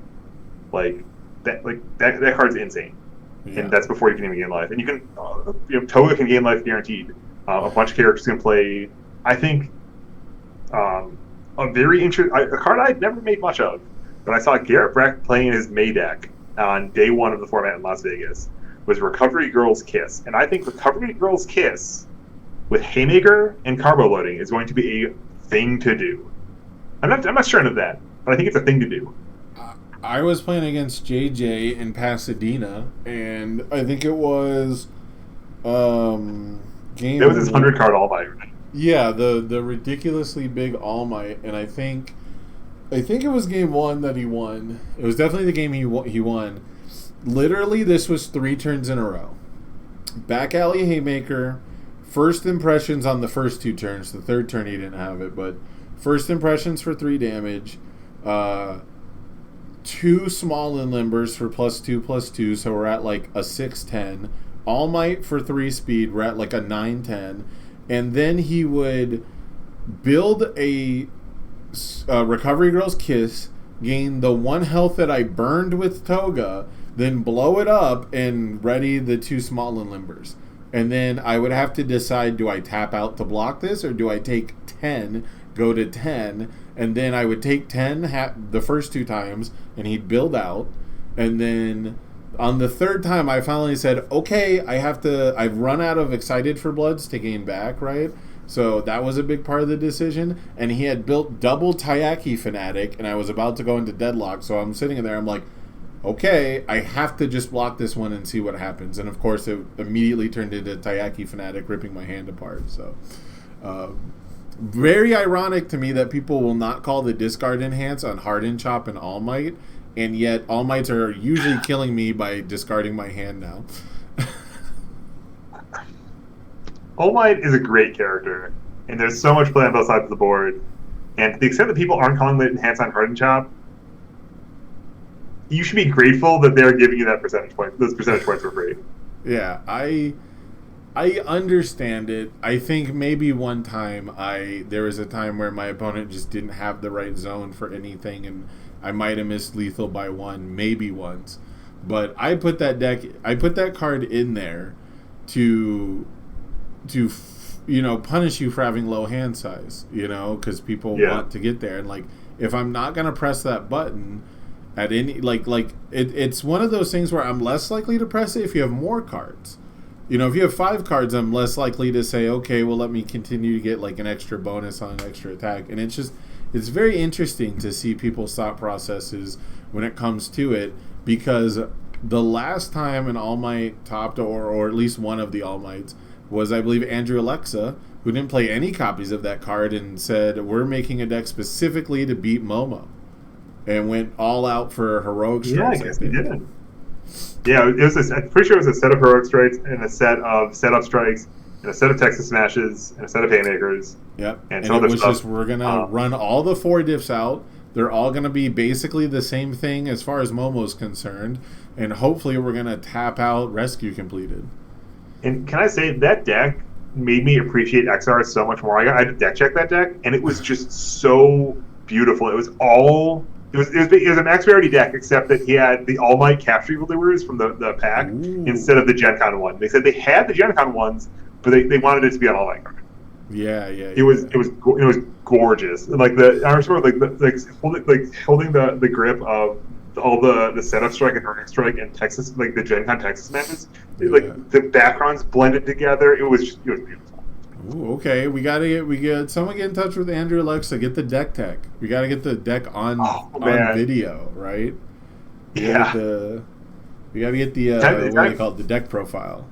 It's not even a deck tech anymore. It's the drip tech. Here's all the bling in this deck. Yes, it's the All Might drip deck. I love that. But yeah, so like it's very funny because I remember Jeremy Ray was talking about like helping him with the deck, and he said specifically, we're not playing any of the funny stuff. We went straight for the good ones. We're playing only the good stuff, and that's kind of phrasing that you hear in this game, and I don't hear in any other card game. I very rarely hear people say we just went for the good stuff. Usually they say we went for a different matchup, right? Or we went for different percentages or different coverage. But like we specifically have cute stuff and we have good stuff, right? I mean, I think that I almost feel like that's just kind of how Jeremy talks. I hear a lot of people talk like that. Well, we just want to draw the good ones. That's maybe it's a Michigan thing, because I think I've heard Phil Birch say it the most. Because I think what Oh, you cut out. Hold on 1 second. That's my fault. I'm on push to talk because my mic pickup thing is really dead. Gotcha, okay. And I was gesturing too much.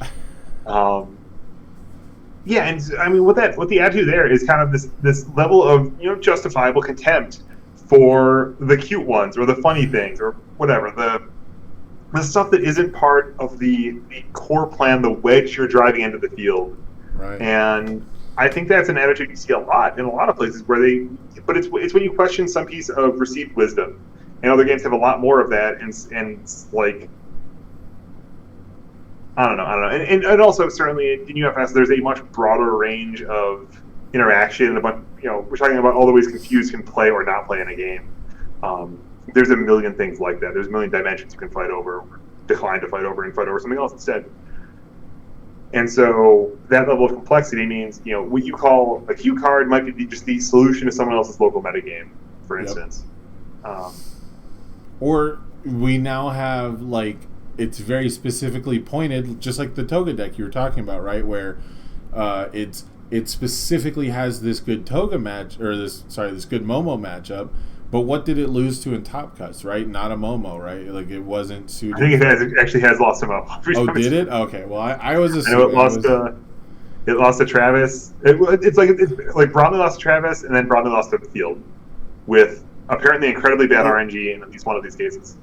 I should clarify. I meant the All Might deck. I was saying the All Might deck is the Toga deck in the sense that they were both constructed to kill the Momo, right? They were both focused in on that. And, we talked about how well, how good are your other matchups? Like if you're so right. if you're slaying so far out, what happens in those other matchups where like now maybe Yeah, we needed some cute stuff, not the good ones. yeah, and I know Andrew lost to Kirishima, Yeah, which is that's our almost metagame. like, Ba ba ba. yeah, like, I remember at the start of this, for the longest time in this format, I said Jiro is just an enigma to me. I play the games and I win or I lose and I don't get it. And I play a game with Jiro and I win or I lose and I just don't. It just defies my capacity to comprehend, Yeah. to model what, was I ahead? Was I behind? Was I supposed to do this or do that? It's just like, Look at my card pool. What the fuck happened here? and well, because it gets to play a ton of cards like Shock Treatment and a ton of cards like Electric Jolt and a ton of Momentum and a ton of. It gets a lot of options, and also at the same time, it's a 6-hand size with very limited draw effects, and so it's kind of a lot of it comes down to the top of your deck and to. I know Tim played the good Giro, the Staff Strike Giro that gets to play Passing the Torch at Gen Con, and that is obviously a great tool that would seem to solve that problem immediately. But then if you're betting on Staff Strike strings, now there's a whole other range of, instead of saying, well, did I draw 3 attacks or 4 attacks on my 6-card hand, it's, did I draw one of my 12 attacks in my 7-card draw, or did I miss? And then is that one more attack going to be enough to kill, or do I need 2 more attacks? And then, how's the spectrum of this 12 play, mega attack string Death Star laser thing going to play out? There's another range of variants in that. And I think I wrapped my head around Jiro, but she is still just like a fighting deck. And to an extent, there's only so much you can do to help that matchup, to improve that matchup. Because it's just going to, when it comes down to it, it can always have chances to win. It can always pull a rabbit out of the hat. Draw perfect, check perfect, and you can't stop it. And it can always have a surprising level of defense. And Kirishima has a little bit less of the nut draw power, but a lot more of the defense power. It's really hard to kill Kirishima. And I know I watched Andrew's last game. He was kind of behind on board and said, well, I'm going to pass turn with a whole lot of cards in hand, make sure you can't kill me. And then he would draw it for his hand, and it wouldn't have any attacks in it. He would play 1 foundation and pass. Or maybe play an attack to then get All Might's and hands off and try to find some more attacks, and just didn't really manage to make any progress towards sculpting a hand that could actually kill Kirishima at any point in there. Yeah, and I think that's where a lot of games turn around is one person has to make the decision to hold extra blocks, is how I'll put it. Yeah. They have to hold extra non-attack cards just for the sake of defense, and their opponent reads that and says, okay, cool, I don't have to do anything, and now you get to skip an extra turn and I got to build out more, right? Like I don't have to hold these blocks because you're holding blocks and not attacks, which means that there's only so much you're going to be able to attack me next turn, and like trying to gauge and parse that is so difficult and super risky because maybe it's not just a bunch of foundations. Like maybe it really is just not the right combination, and they needed one more piece. Yeah. Maybe they're actually clutching 4 attacks and are just trying to find the last one to complete Exodia. Yep. I've seen it one time, and it's maybe like it's one of those plays where you watch it, and you're like, I would have never done that, and you kind of poo-poo it the whole way through. And I think it was someone who had triple back alley haymaker with a bunch of 0 diffs, right? Like, tie lips, like they had targets, and one other attack, and they did not attack. They built 2 and passed and held those 4 cards, and I'm like, bro, you're gonna be forced to block with those. Stone faced, didn't block shit, went down to like 8, from full, held all 4 of those cards, draws a foundation and a Texas Smash, and goes, that's what I was looking for. One fucking, like, after the game I talked to them, I'm like, bro, you didn't advance your board state, you could have drawn a card, you could have, like, drawn 2 cards with All Might, and he was like, no, I needed the Texas Smash to know I could kill or something, and I was just like, That's I held 3 cantrip attacks, like, and so it's 99% of the time the opponent's reading that as you bricked. And I will say, that's my thesis on special edition collectible, right? Is it's like having a cantrip attack, and that it gives you 1 more hand size that turn to go find your Texas Smash, and you just put that in your stage. You just have to take like it's sort of it's like it means you aren't allowed to attack on that turn, kind of really, to play that forward if. Mm-hmm. But you take that turn off, take that break, and now you just have so much more power for later. That's why I'm intrigued by that card. Okay. All right. We're gonna play an impromptu game show, just for a second here. I need you to tell me if this combo is whack or cracked. Let's go. All right. So you know, a super rare collectible. Obviously, we talked about it. The asset. Yeah. Now you also know the card Hardened Steel, right? Where you get to put two cards on the bottom of your deck. It doesn't work. Oh, are you gonna do you intend to shuffle your deck? No, well, so you put them on the bottom of your deck, and then you only have 10 cards in your deck. And then you look at the 10 cards, and you pick one of the two you just put there, and then shuffle the rest. Okay. See, I've been... Tim has been talking shit at me, like, for 2 weeks, because I've been saying, listen, I'm going to play Hardened Steel, and I'm going to play Price of Peace. I'm going to play Hardened Steel, I'm going to play Eraserhead. I'm going to play Hardened Steel, I want, et cetera, et cetera, et cetera. It is like, dude, like, that's bad. He's just like, shut up, Kevin, go away. You're stupid.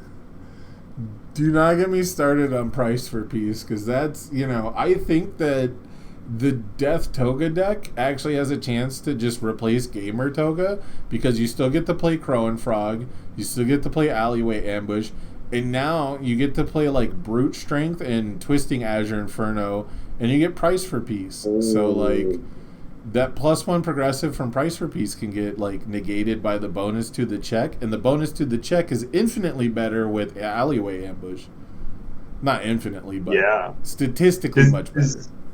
Does Good and Evil have death? No, it has Evil, Chaos, Good. Yeah, okay, that's too bad. Unfortunately. Because I might have been building a Good and Evil Alleyway Ambush deck earlier today. I caught my eye. You can that's how I snapped off that it stays in your card pool, because I looked at that interaction for the sake of Alleyway Ambush earlier today. Okay. Yeah, you can Forcing Surrender the Price for Peace away, though. So, like, you get the +1 to your check, you can compensate it for one time, you play another attack after you draw a new hand, you kick it. There's a lot of different stuff Death can do right now. But the main thing is, does it have all the bonus +1 damage? Because Brute Strength is not the same rate as Floating Around My Babies. No, and I think the biggest gap when I think of is it doesn't get to play Heroic Strike, and it doesn't get to play Future Charge or Paymaker, which is kind of like both those cards put together, really. And like kind of like it hurts the critical mass a lot, and it hurts. If you go to the end of your string and they're at 14 and they have, like, cards in their hand and they capacity to block, and you have triple ambush, you're actually not feeling that great. True. Because, like, they have to block twice to live, but if they can block twice, you're really up a creek. And with release and everything in this format, it's not that hard to block twice. That's very true. That's actually very true. Yeah, it's very interesting how similar two decks can look, how similar their functionality can be. But at the end of the day, Death Toga looks like cute shit. The Life Toga has a lot of the good ones. And I don't know. I want to, like, protest against the essentialism, I guess. It's like cute. I've built a lot. Sam, I've built a lot of cute decks. What's a cute interaction? It's you sit down and you're like, that's really cute. Is Psyche with Fort Negatively Restored. That's not. It's really cute. But it puts 2 cards in the card pool. It costs 2 life. It's good. That's a hate crime on my progressive difficulty. And you ramp a momentum for a cost. Can we talk about that? You buy a turn, whatever. It's not even good. I need to build a friggin' cube with this in it. Oh my god. Psyche is such a sick cube. Psyche is the sickest cube character. Psyche has a lot of sick stuff. I'm kind of glad they actually, like, future-proofed him with the symbol restrictions, because playing Psyche with a card like Graven Castle, where it's playable while committed, would have been so sick for me. Dude, the OG Psyche was freaking Hornbrook Bach. Yep. And then you just only playable while it was supposed to be a downside. You had to get it committed somehow first. You're playing on the first crack. Yeah, you had to essentially offer your opponent the first chance to block and get a momentum. which is one of the worst terrain designs in the sense of like comprehensibility, right?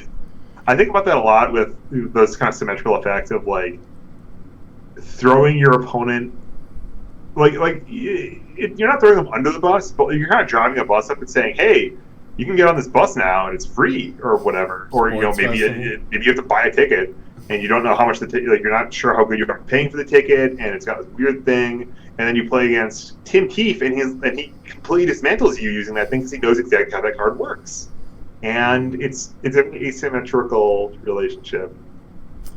I talked about this before, I think, where the first time I played with it, someone brought it in a Felicia deck, and he's like, "Yo, bro, check this out. I'm going to get 8 gazillion momentum one way or the other."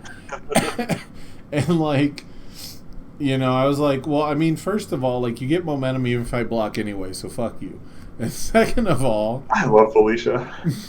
And second of all, we thought that it was playable by either player meant both players could play it. So, like... I would play the enhance, he would play the enhance, I would block, we both get momentum. We would do that again and again and again, and at some point our locals meta was Snake Man versus Felicia. Like, just get a million momentum. I love it, and also I love how just like that of like either player means both players can do it. Yeah. It's so insulting that it's not true. Wait, well... You know, we could end this on the rules discussion about both players doing things because oh man, that's been the hot topic. We came to it so organically. Let's get into this. I mean, so yeah, the change is that the triggering effect, so to speak, here was Flex Your Might. It says both players have the option to reveal something, and if yours is bigger, you get to draw 2 cards. Yeah, if you have a higher printed damage. And the trick is that there was a rule before that said whenever somebody says both players, then effectively we don't want things to happen truly at the same time because, you know, literally like time is like a Planck unit of time is too small to be subdivided, so we just have one go before the other. Yeah. And whoever's ability it is gets to decide what order that is. There's a problem with Flex Your Might where it says may reveal. And what gets tricky is that you say, well, I'll have you reveal first. Do you want to reveal anything? Yeah. And that's a bad play pattern. That would suck. Yeah. Then either you know they're giving up and you reveal your worst card, or you know they have something, so now you have to, you know, now you can just, even if they decide to reveal something, you'd be like, well, I think yours is going to beat me. I only have this electric jolt, so I'm not going to reveal it. Just to show me that because you committed to doing it now, and that would suck. Yeah, you run the risk as the other person, as the rival. You basically either have to give them a free peek at like a 5 damage card in your hand, or you have to give them a free draw 2 if they reveal any attack. And if you reveal that 5 damage, you potentially do both. And so as I talk through this design, I love it more than I did before. I love the space of revealing cards in your hands. It's really cool. Yeah. The only thing I don't understand is we still run into that issue. Like, we didn't fix that play pattern. So now both players basically commit to the choice they're going to make, and then they actually reveal them at the same time. So I think you still say, well, hey, you're going to pick first, and then you either put your thing down or don't. Wait. You still have to pick if you're going to reveal first. It's only for choices where you now go first. It's for everything else that actually happens. The only thing that happens simultaneous is the reveal. So you don't get to see their card, I believe, unless you choose to reveal. So I think the way I parsed this earlier, and I think this is correct, is that now you kind of may reveal is broken up into you basically do they choose what card they're going to do, and they just sure they're going to do it, but you don't get to make your choice after you see what their card is. The rules specifically state the cards are only revealed once both players have chosen, but it doesn't say you have to choose to reveal. So you're going to choose. I play Flex Your Might. I say you choose if you're going to reveal or not, and to choose the card. Once you're done choosing the card, then I choose if I'm going to reveal and the card, and then they're revealed at the same time. So you still have to like guess if it's going to be higher or not. But if you, what I'm wondering is, if you say I'm going to reveal and you put a card face down, can I then choose not to reveal anything and you still have to reveal something? Yeah, I think it says reveal and attack, right? Yeah, so it's the I guess the way we're interpreting do as much as you can now means that if you are instructed to do something with your hand and you can't, you have to prove it or something. No, the may clause says you don't have to do that. Oh, it is may. If it, it is may. Okay, yeah. So I think you're right. Then you can, if they say, yeah, here's what I got, and they look really cocky about it because they have hulking grimace in their deck. Yeah. You're like, well, show me your hulking grimace. I got nothing. Yeah, exactly. And they're like, haha, it was a stun grenade. You could be with half the shit. Yeah. The problem with that card is like the attacks you get are like cap out at 6 and 7 damage, which is not huge. And even I think there's only like one, like the 7s are kind of bad. Pillar and there's swing, like other 7s floating around. You're basically looking at your pillar swing, which I don't even think has order. Doesn't chain. Doesn't chain. Yeah, no. So it's like Blitz Rush is 7, Mighty Punch is 7, Detroit Smash. There's a whole bunch of 6s now, but they're all... There's a whole bunch of 6s all over the place. They're all like 5/2s, though. Like somnambulism. No, it's Sludge. Sludge. Viscous Lunge is a 5/5. That's a 2. Also not on symbol, but either way. So I guess there's not that many printed 6s, but there's a bunch of printed 6s now. Yeah. So the main cards affected by this are Flex Your Might, Petty Squabble, which is both players discard 2 cards and draw 2 cards, and then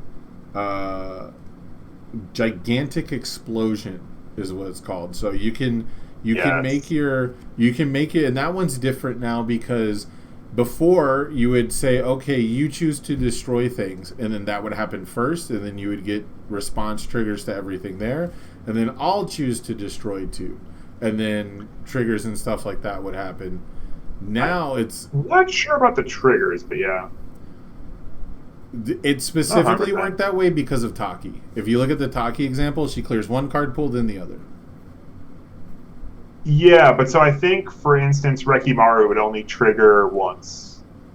Because in general, a game of it, you only get one. So where Taki Taki changed because of this change, because you do it simultaneously. But when mechanically one player would actually do the instructions first, it would change the static effects that might be in play. So if they had hand cannon in their pool, it'd flush your card pool, and now you have no restrictions on me when I flush mine. So when I asked about this with Tentacle Strike, because this was relevant with Heroic, Clash, and Tentacle Strike, and the specific verbiage in the rules was that the other thing, that one thing would happen first, and then the other thing would happen. And so I could do responses when one card pool gets cleared. So like, and I'm pretty sure, I'd have to talk to Colby Cram, he'd be the expert on Reki Meki triggers, but I'm pretty sure I've always played it where you clear one card pool Reki Meki triggers, you clear the other Reki Meki triggers, because the rules specifically state that they do happen at independent times, but the both things happening at the same time game event, I think is it applies for everything that wasn't 2 players. So everything that happens, so like if I'm clearing my whole card pool, all my cards go at the same time. So I only not true at all. I only get one event at that. No, not clearing, not clearing. During the end step, Not literally clearing. I'm talking about like, still the Taki, So the heuristic I always had, and I don't know if this is 100% true, but think of like the self-destruct versus Shadow Cowboy interaction, right? If you have something that says before one of mine gets destroyed, I'll destroy this one instead. You have like 10 things happening simultaneously. You're destroying all your foundations, and that's one event. You can only choose one event to respond to. You can't respond to like 4 of them. Right. And so the heuristic I've always had, and I'm not 100% this is entirely correct or exactly support the rules, but basically you get one event per verb. And so if it says discard all cards from both players' card pools, that's one verb, so you get one response to whichever set of things are happening to cards leaving card pools, even though mechanically one happens before the other one. Or if you think of like draw 2 cards, mechanically you are picking one card up and then picking a second card up.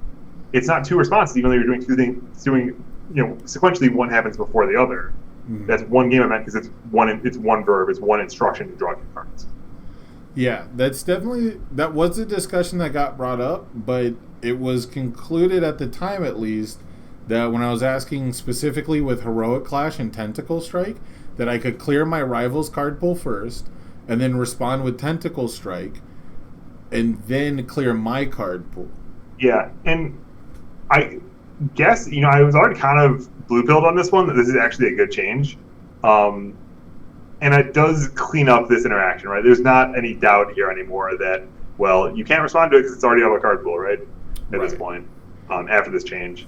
And I think it's a lot simpler. It's a one less moving part in the rules, I think, to have to deal with.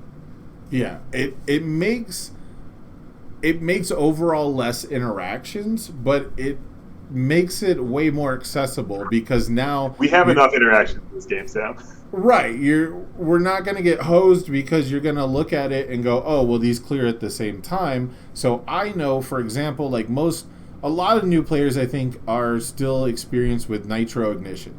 They've asked about, if Nitro Ignition gets removed with Danky if you do, response. Like the face of the card says, and card pool response, get a momentum. Enhance remove, get powerful too. Well, you're like, well, can I get if I do this button, if I press this button right here and remove it, do I get a momentum for itself? It's like, no, well, it doesn't. And it kind of makes sense, mine doesn't. Right. And so now we're just kind of making everything work sort of the same way carte blanche. And I'm cool with that.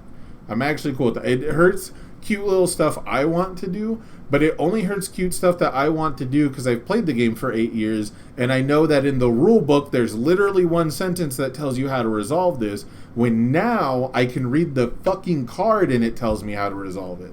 And that's the important part. You got to get the good stuff, Sam. We established this. Yeah.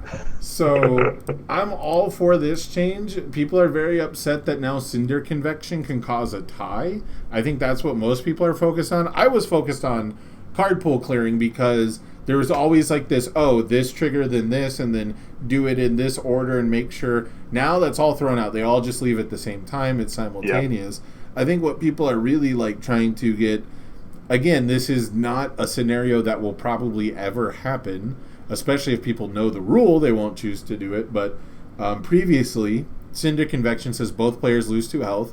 You would order one player than the other to lose health. That's something you would only know if you read the rule book basically front to back at some point, or had someone pull this on you, and now you just see both players lose 2 life. Okay, we lose it at the same time. That makes sense. Or if you ask the judge and say, well, can I tie with this? I think is how a lot of people came to it. Yeah. But the judge, hopefully the judge explains to you usefully instead of being I know Rob Snyder sent me an article about like how to respond to judge calls and not to tell anyone anything. Oh, basically. Yeah, how not to get coached. Yeah, basically. Yeah, I've seen some really funny stuff. I really love to follow Yu-Gi-Oh! Judges specifically because they just put motherfuckers on blast. Like they will live stream themselves taking judge calls and going, read the fucking card. Like they just go crazy about it. But so there's been stuff where I've seen where the guy shows up and he's like, hey, judge, I did this thing. Will this happen? And their opponent's like, hey, don't coach him. That's coaching, And it's like he's telling them a specific interaction that was asked. Have you heard about the judge call we had at the table on stream with Dan Nelson and I? I have a little bit, yes. Yeah, so for anyone who hasn't, I blocked an attack with Instant Shining Flash. Says after I played this one of my rival's momentum. And then I asked the judge, so if I had blocked, let me just double check, judge. If I had blocked a rebound sidekick, my response goes before his on rebound sidekick, so I wouldn't be able to flush his rebound sidekick, right? And the judge says, can't tell you. I cannot respond to hypotheticals. That's literally not a hypothetical. Yeah. I'm asking, like, two what is the specific sequence of response windows? Yeah. It's not like I'm asking, does my card beat his? Because I think that's the trick, is you say, does this beat his? Which is like asking them to read in strategic intent into what's going on. That's you don't want to do that. But when they say mechanically, it like is which comes first, this response window or that response window, or like, is the enhanced step during the attack, that kind of thing. It's like that's just what's in the rule book. That the judge should answer those questions. That's not coaching in any sense. You know what's funny is I've had, in my years of card gaming experience, people have essentially suggested that you use only hypotheticals specifically to avoid coaching specific interactions, where you say, okay, is the window, the response, what you'd have to say hypothetically, is the response window on Instant Shining Flash, or you can't say the card name, right, because it's coaching, so you say, is the response window for playing a card, because that's what it says after you play a card, when blocking with a card, come before the response on an attack card that says after this attack is blocked. And now it's not coaching, and you ask the exact same question, but now it is a hypothetical.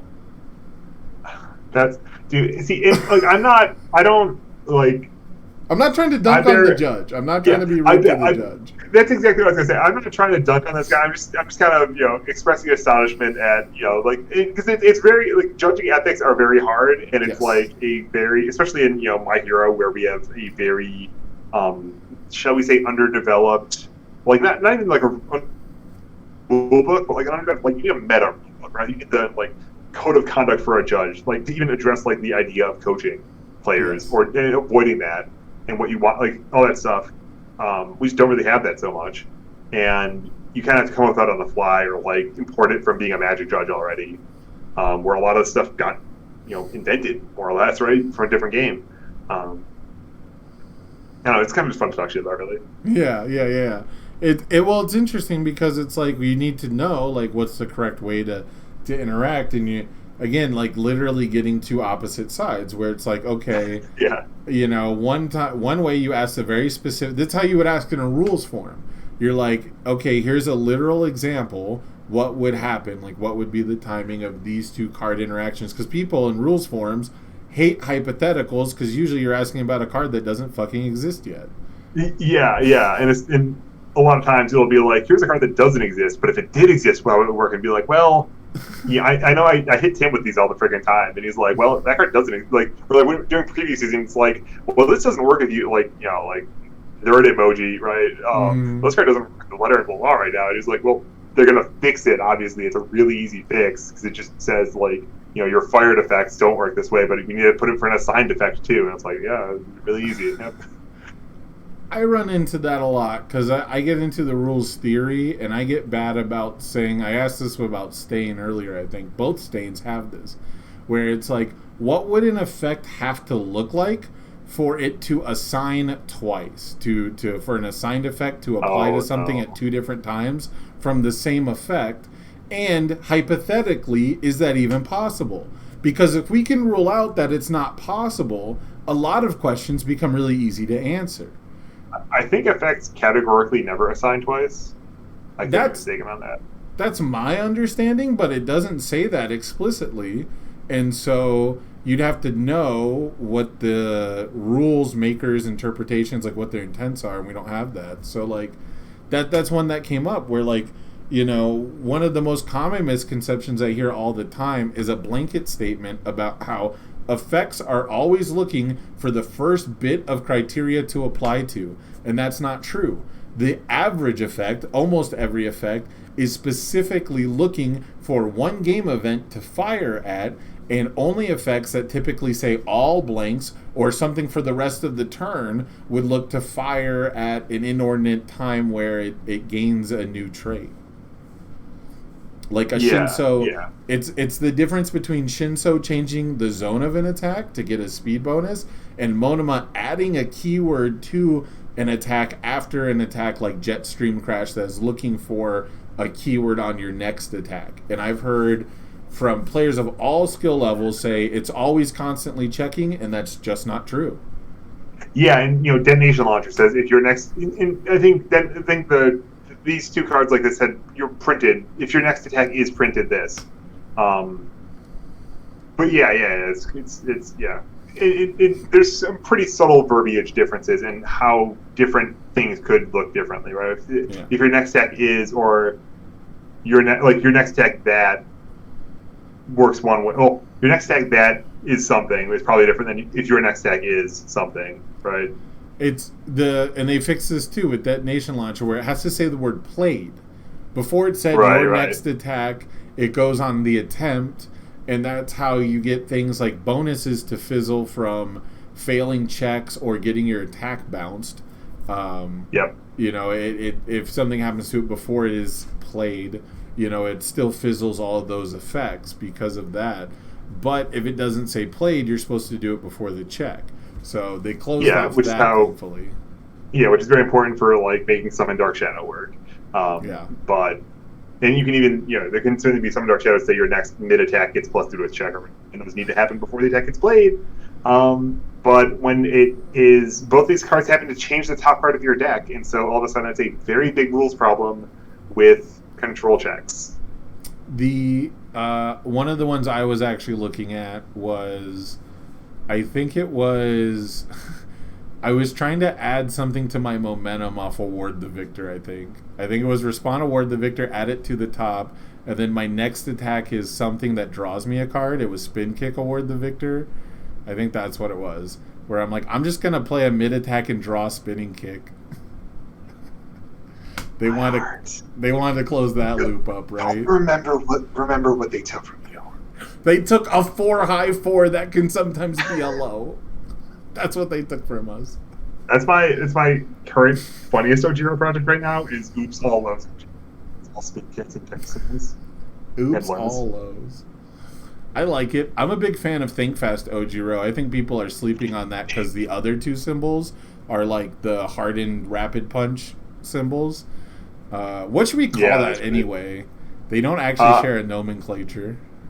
Yeah, right now the current front runner in my head is just the Punchy Boys. Okay. I think I had a cuter name, but someone else said the Punchy Boys, and I liked it. And it's punchy, right? They're Punchy Boys. You get the idea across. Yeah, I was calling it the Barrages, but then I realized that Relentless Barrage is a thing, and Rapid Speed Punches doesn't have the word barrage in it, so people thought I was talking about different punches. But either way, the Kirishima 2/Sato 2 punch attack lineup, I think people are really focused on that for Ojiro, but like he does really cool stuff with zone changes. He does really interesting stuff with that. So he does really interesting stuff with free unflips that you don't have to pass a check. You don't have to connect with on Invisible Infiltration. Yeah. Yep. I think that's kind of free real estate for him. Picking up it doesn't have to be a punch, right? Like it's any attack as long as the zones are. Yeah, his just needs 3 zones in his pool. He can pick up any freaking thing on the planet. I'm ready to fucking launch Tape Swing Ojiro. I'll give Tape Swing +3/+3 and buddy. I'm down for that. Pick up the first Tape Swing, make them not match zones. Dude, like there are so many attacks in this freaking game are just 4 speed, just because like that's like the default speed now, and 4 is not slow. And when you put 3 more on top of that, it's like it's really hard to block this now. Luckily, have tons of speed. You either have release, and you're you're either in the 1% with release, or you're in the 99% with not release, right? Dude, release has made air decks look way more competent than they actually are for 3 sets now. It's gonna be the same. I got put into air Froppy, and it's just like, why am I even trying to attack you? It's just never like. I was playing Kirishima, so I just like played hard and jab, and like eventually I got there. Yeah. Man, what was I playing? I was playing some standard air cards where I was using release with poolside, and it was just like, you don't actually get to hit me.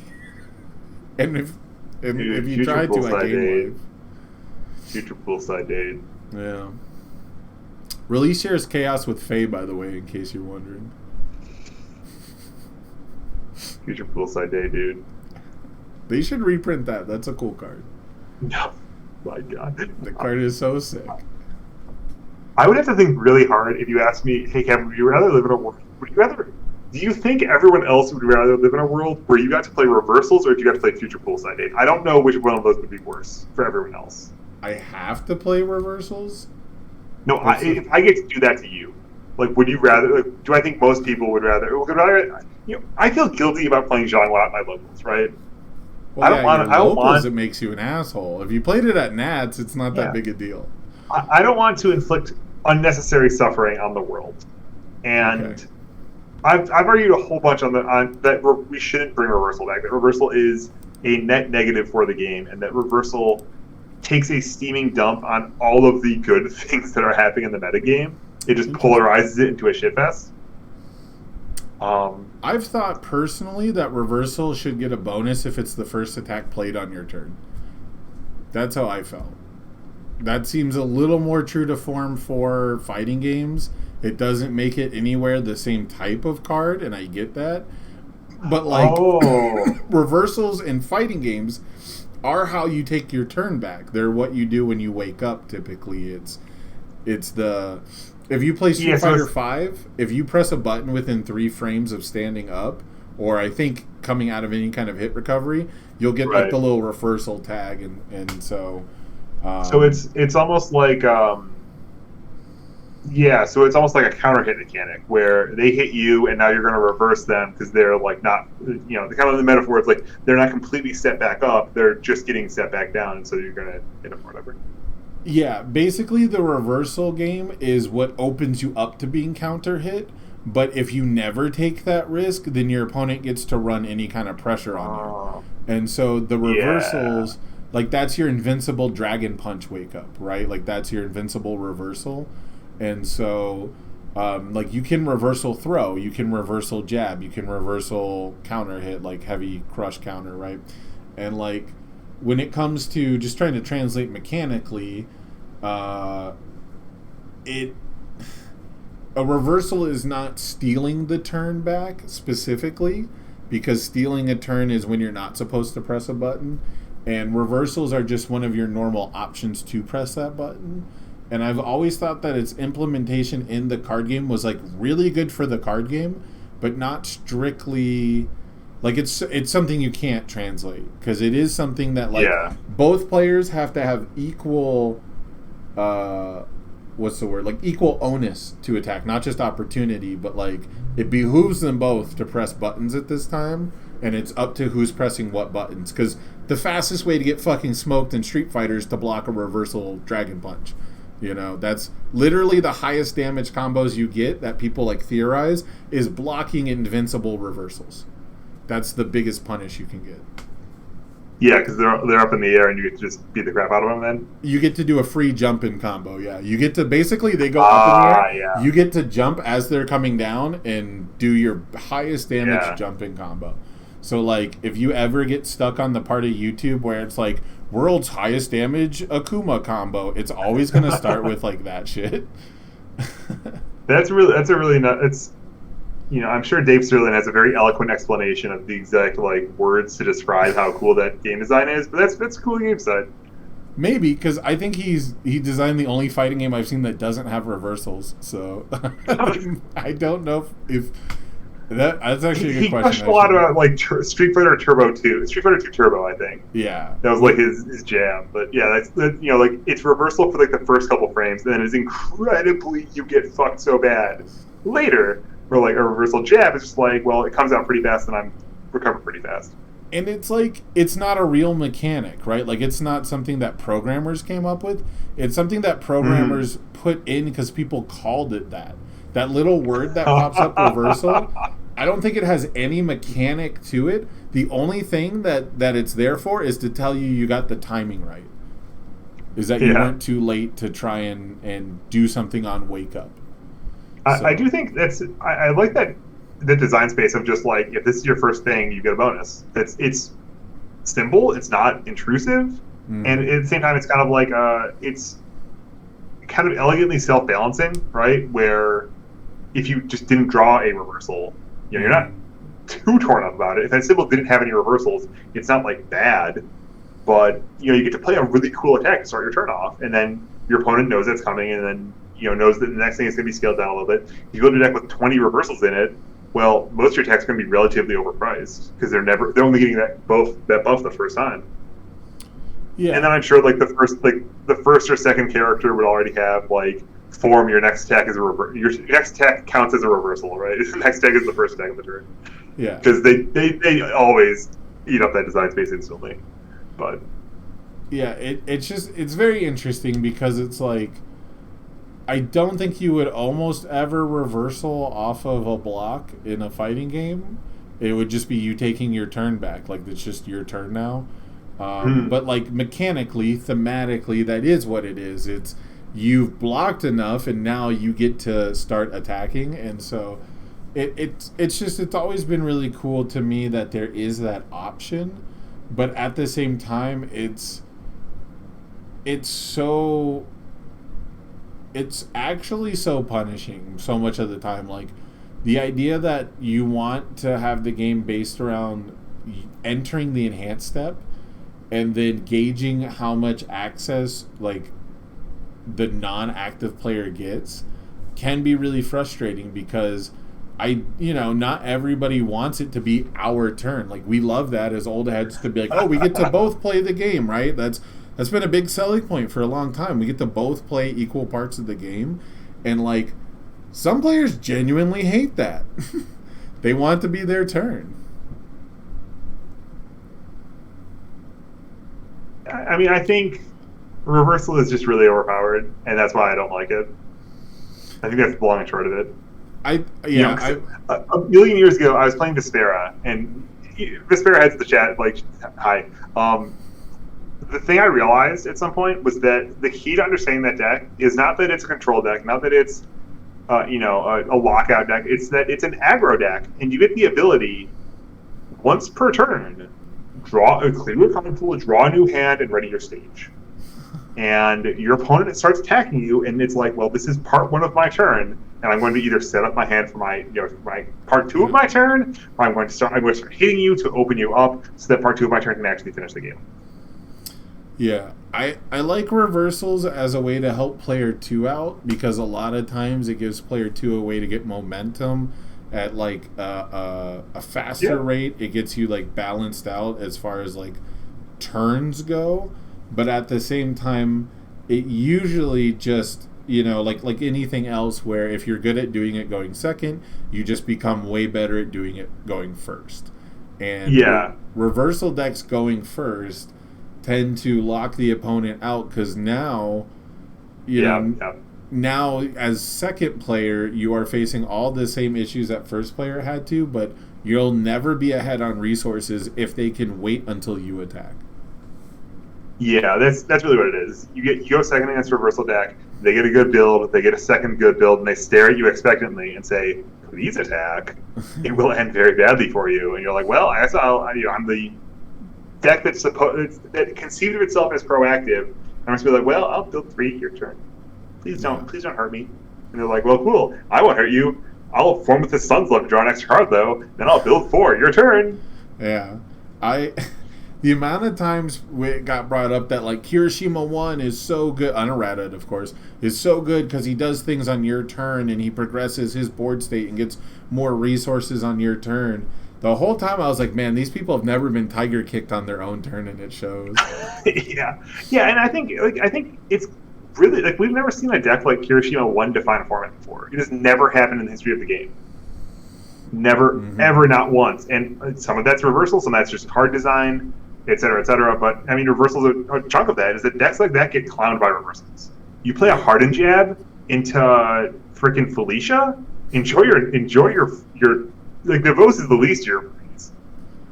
All the best reversals when I've played have had cheerful uppercut symbols. So you tell me how much you want to eat a cheerful uppercut into a 4 difficulty reversal that if it's Mina 2, it ignores the face down. Like, she would have been a great reversal character. And the best part about Psyche was they attack you and they're like, are you going to Fort Negley me? Are you going to put 2 of my card pool? And you're like, nope, here's my block. Here's my You're not going to like this Robert kick. yeah. He gets +2 damage now. Yeah, I dig reversals from a design standpoint as a point of interaction, as like a way to You feel so smart. You feel like you're outplaying your opponent every time you beat someone with a reversal. You feel like you earned it. You didn't. That's a lie. You didn't have to think very hard. You just beat them because your ability is overpowered. That's the story. You just got to attack after clearing your card pool, like you said. Yeah. That's always been the biggest thing for me with the Felicia Navos deck, is that Felicia's going to hit me 4 times, hold 3 cards, add an Ever Hopeful to her hand, and then once I've played 2 or 3 attacks, I'm Nivosing on your turn after doing a full attack string at you. I love Felicia, dude. I miss Felicia. You love Nivos. I love Delta Kick, sir. That's my jam, dude. Delta Kick. I love Delta Kick, dude. I played Sinco at Nationals because she was a Delta Kick character. I put Delta Kick in my deck, and I said, I'm going to use it to pay for flying Yamato Spear on turn 2 against freaking Napalm Man, and I'm going to have a chance to kill him. And it didn't really work, but it was like something there. You do get to tutor up Astute Observer in that format, which is probably underrated. Yeah. Like, not good enough, but it's something. If that exact card pool stuck around longer and you had maybe one more point of interaction into Ryu, I could see that deck being like a legit, like traditional rogue deck. The problem with that deck is that you got fucked by Natali, and like you couldn't beat Dragon Flare, and it's like there's always something in the field, dude. You can't be ready for all of it. There's always something. That's true. That's the same format where like Tri-Symbol Turbo Man was just playing as many Hunt for Spiders and Dragons on the same turn as it can. I had the coolest match with Devin Bernier, and I think it was top 8 of teams that year, where it was Turbo Man versus Cinco. I remember he used Seeking Information to shuffle a Scorch Wheel into his deck, and he played a different attack to try to draw it. And I said, wait, lesson in Magic, please check again. And he flipped the Scorch Wheel. Oh, miserable. We're miserable. To be clear, he had like 3 cards in his deck. Yeah. He missed the 1/3 of the first look, and then he hit it on the second one, and then he could have been the bottom card. He'd been thrilled, but man, what a card! It was such a cool match. I love all kinds.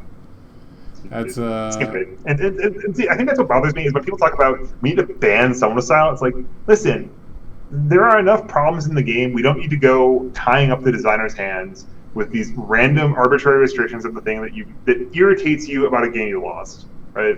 Mm. You can lose to anything, and anything can be too strong or too weak. And I mean, this is my privilege as being so good at the game, so crushingly good at this game, is that I just know what are. And I can tell you, like, Summoner Style is not that good. It's just not that good. It's good. It's not that good. You want to be mad? Ban Precious Lesson first, please. That card's way better. But random hyper arrogant thing aside, like, no, it's like that the designers make cool cards, and don't throw arbitrary rules on them. That's yeah, it's super funny because, like, yeah, Precious Lesson isn't like this all-contained kind of thing, and it doesn't have one of the more useless, I'm going to say it, one of the more useless stun hate abilities. But, like, Someone with Style is a permanent -1 to temporarily +1, right? Yeah. And Precious Lesson... You're borrowing from tomorrow for today. Like, it's great. Yeah. Precious Lesson is literally just a refund. It's a +1 to where you should have been if you paid your cost like a normal person. So, like, yeah. And it's a lower difficulty and a lower check. And, like, when it comes to evaluating all those different things together, it gets really difficult because I know people who won't play any 4 checks at all, love Someone with Style, have never once thought about putting Precious Lesson in their deck, even though they literally go together like fucking glue and horses. I think those people, I have to imagine those people have, like, seen Small and Limber and thought about changing their mind at least. Small and Limber really hits you over the head with, like, you should really play this card. I did not play it in Orlando strictly because my only offensive pops were Shock Treatment's E-Destroy and adding a second unique asset to my stage to blow up the current asset I had. So, I remember being sad when they banned Unwavering Slash because I wanted to do that. I wanted to do that. I think that's like actually. I played some Air Giro at Gen Con, and that was I don't think that exact interaction quite came up, but it was certainly on my mind. Yeah. And also Home Run Comet proxy. Yeah, and I think if I had just gone ahead and played the Smolin Limbers, I think I could have had a better matchup in the few bad matchups I had. But most importantly, I think it would have given me greedier lines, and which is really what that format was about at the time. Like, if you were not playing Asui or Kirishima 2, you were probably playing one of the greediest fucking decks imaginable at that tournament. I just think of, I played Momo, I played against a lot. I played against all of the Mineta players in that tournament got paired to me during Swiss. Oh, that's so funny because I was so ready for Mineta in Vegas. Did not see a single one. I think like 3 registered, 1 made tops, right? Or I don't even know if 1 made tops, but like I was so ready. No, in Vegas, Christ, I can't remember the Dragon Ball Super champion's name. Oh, Andrew Duvall. Yeah, he Swiss champed. Yeah. So there's like the one that made it into top cuts and Swiss champed with it after a bunch of people talked it up, and then almost no one played it, and then it still did really well. And then it didn't have the sauce to deal with like the hyper aggro, and it was just like everyone kind of has the answer for this if you're on these symbols, and yet like it still just calls the rest of the field. It's like, to me, it's the perfect example of like, hey, I'm going to just truck so many other people and just have a losing matchup against these other decks. And yet, when I did the interview with Tam, he said that's one of his worst matchups is Momo because he only has so many Faith Shields. he said it's not about the D build. It's about the way the deck is built. It's not about a card evaluation in a vacuum. It's about the end product, right? Yeah, I think Mineta is a character who, you sit down and play some games and you give up really fast. When you, especially like you just built your deck and it's like, God, I played a Mineta and it's just hopeless on turn 3 or whatever. And you just, it gives you a lot of negative emotions and whatever. He's stealing my board, he's filling my card pool. I can't pass my checks. This sucks. All these attacks are throws. Yeah, I think I think his games are more competitive than that across the board. And I think if you are willing to, I say the definition of the Kirishima matchup is who stays harder. Every matchup you just gotta stay hard, and you can beat Kirishima, but you gotta be hard. You gotta, and it's because like he played a hardened jab, and did you block it?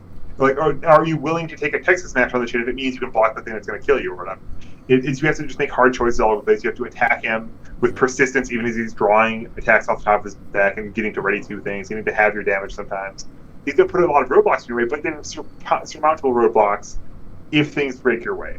Yeah. And against Mineta, like, you just kind of have to light him up and beat his face in and take your 0 speed and take your throws and just play the game and make him kill you, and you can compete. And it's a competitive game to go back and forth and be really interesting. And having technology in the matchup helps a lot. Having ways to destroy his momentum is more important than anything else, honestly. Mm-hmm. But like, I was just about to say that. Even when he's all throws, I think if he's all throws, then he's leaving a lot on the table because it's so much easier to defend against throws than it is against highs and lows that have actual speed on them. Yeah, and that's the thing, right, is I think the Swiss Champ version you were talking about was actually not throws, it was Death Fury. Am I wrong? So Andrews was water. Was it? Okay. Back in Vegas. The more recently he's seen success off of Death in the online provisional and just now in the last in-person Pasadena regional. Yeah, because I think Stephen Baker recently topped with water at the regional. But other people were playing Death before that, because the one Tam ran into in the provisional, he said was like all water throws. So like, there's multiple builds, there's different avenues people are taking, they have different matchups, and it's like you try to evaluate these cards in a vacuum one-on-one, and it's like, oh well, it's this D build that's the nasty part. But when I'm watching on commentary, what's beating Mineta is hitting him with Exploding Pride 3 turns in a row.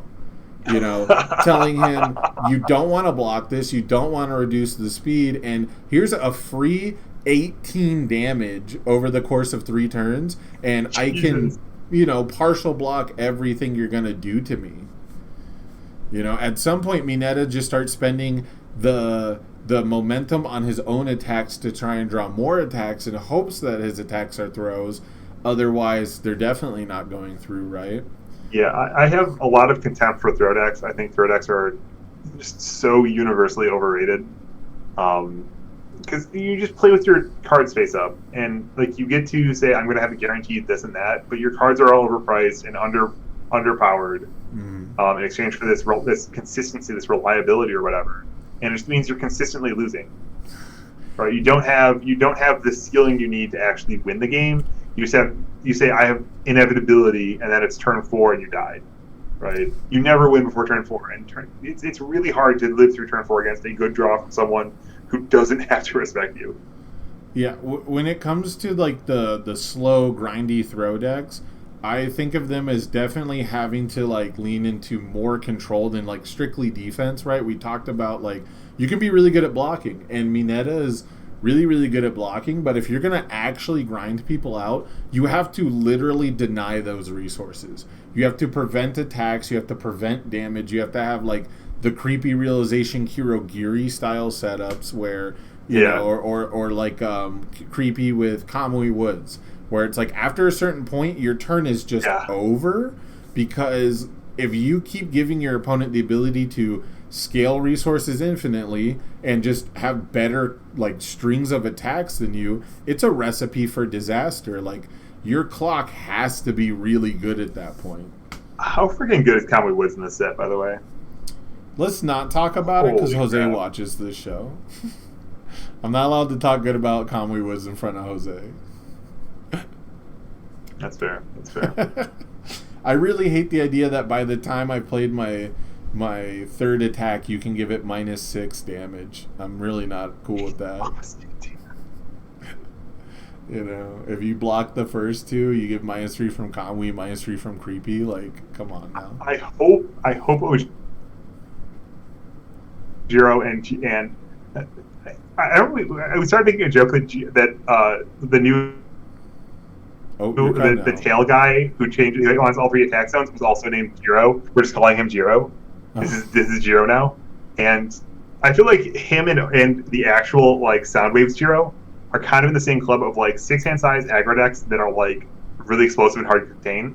And I wonder if they're actually enough to actually like kill Kamui Woods, or if he can actually just ball them out still.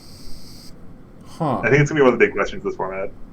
Yeah, Kamui is specifically pretty good in multiple ways, right? Because if you get around the damage reduction, it's still an additional resource on every block. He still is like pseudo checking 6s on his blocks if that's how it goes, and that's really when the Kamui Woods is really set up, like when he's really ready to just fuck on your whole offense. It's when he's just raw blocking. Yeah, for sure. He just knows that like the cards in my hand are good enough. I don't need this damage reduction. I don't need to trade anything, and so that's the point that I'm afraid of. Like I can send all these really cool flash attacks. I can deny you every card in your stage, but you're just like, all right, extra 1. Yeah, and then he had rescue completed down, so it's like, damn. So Kevin, it was me. We talked about a lot of stuff. One last one, because we were talking about keeping this under an hour. We talked about a lot of stuff, a lot of rules changes. You had some hot takes for Nats. Remind me again, who did you have winning? You had a prediction for who's going to win. My hot take was Eraserhead. Eraserhead, that's right. Okay. He's the key to the metagame. So then, if you are a sauce keeper, I would understand. However, do you have a character locked in for Nationals? Do you know who you are going to play? Mr. submits the deck list the morning of.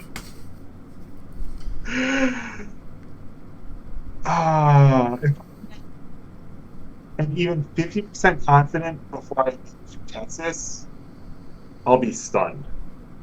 50% before you get to Texas? That's what you said? Yeah, I expect to be much less confident in that. That's fair. It's either that or it's I build one deck and I just like and just inertia and play that, and I'm Just not run the even like gauntlet. sure that I should. Yeah, Yeah. and that's what a lot of my decks honestly. Like I talked back in season 1 about how I built Kirishima because I opened my sealed deck and it had a Think Fast and a Reciprocal Extend and Hardened Jab, and I looked at all those cards and I'm like, holy shit, this is perfect. Right. I can draw cards and not be mid. This is the best. I do That really like that was my drawing deck. cards. That was my deck from then on out until they banned it. Wow. And it just happened to be the best deck. Like, what a coincidence.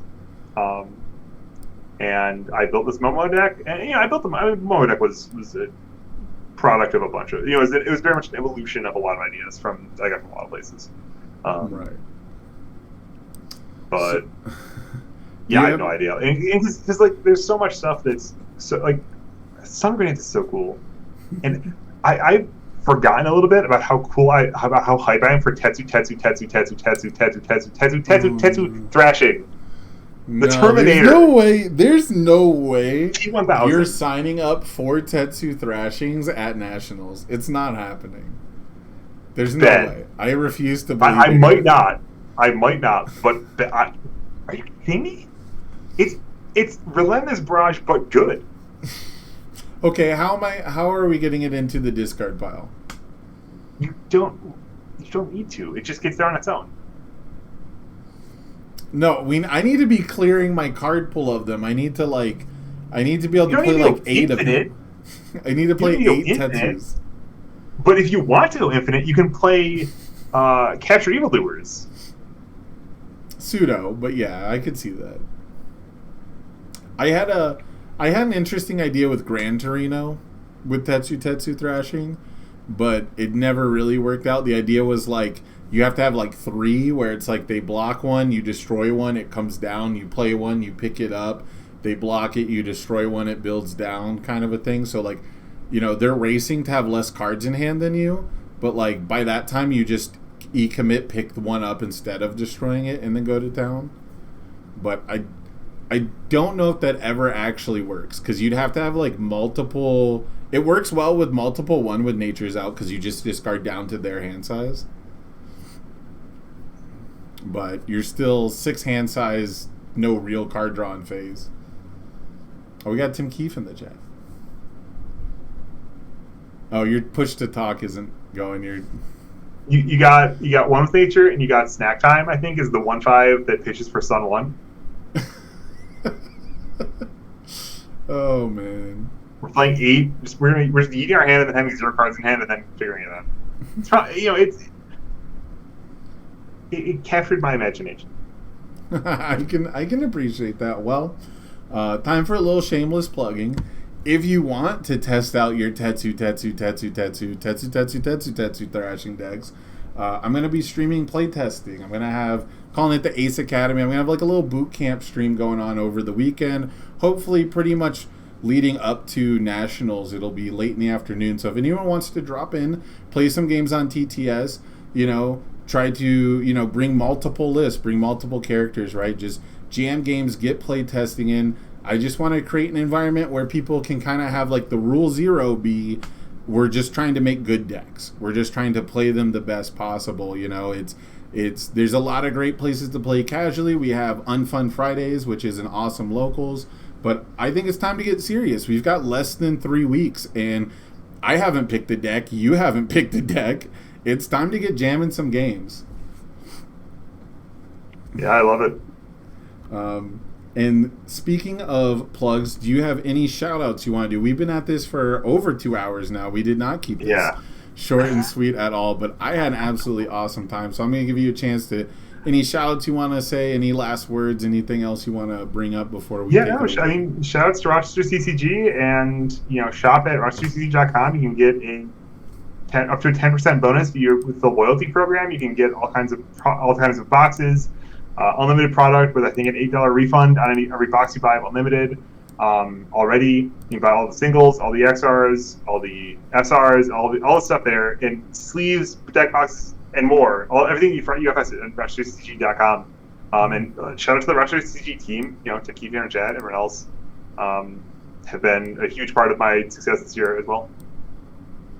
Absolutely. So, you guys heard it here first. It is the team to beat, right? As much as I want to rep unfun stuff, as much as I got the blue and purple background. We both do, actually. We both got the Vaporwave colors. Rochester has been seated right there at the top, first provisional with, 256 people, just a massive provisional. Then, Tim Keefe took the first in-person regional down. So, Rochester has the heavy hitters. And are you guys all coming to nationals? Is everyone on the trip? A lot of us are. I'm not sure if it's 100%, but I know.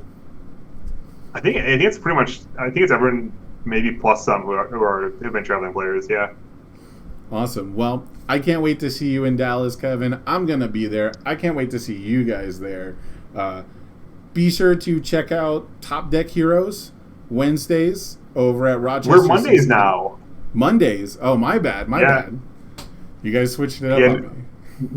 People actually showed up in chat. We expected it to be, like you said, it's going to be just for the archives, but people showed up. Well, make sure to... We're tentatively starting a new segment where we put cards on trial each week. Ooh. The people versus the prosecution versus the protectors of the realm or whatever. We don't have names for anything. You just got to call it cardboard court. You got to call it cardboard court and have everyone weigh in. But... Anyway, we should wait. Anyway. Let me take this out. I'm absolutely the worst at outros. I think I do okay with the intros, but the outros I suck at because I'm having too much fun hanging out with you, Kevin. But I know it's pretty much midnight there. I gotta go make dinner. I gotta go feed my cat. So let me get out of here. Anyway, check out Rochester CCG. Check out Unfun Stuff. Check out everyone. Check out YouTube to make sure that you catch all the past broadcasts, and make sure. Most importantly, enjoy the game. No. We've got to get the social media plug.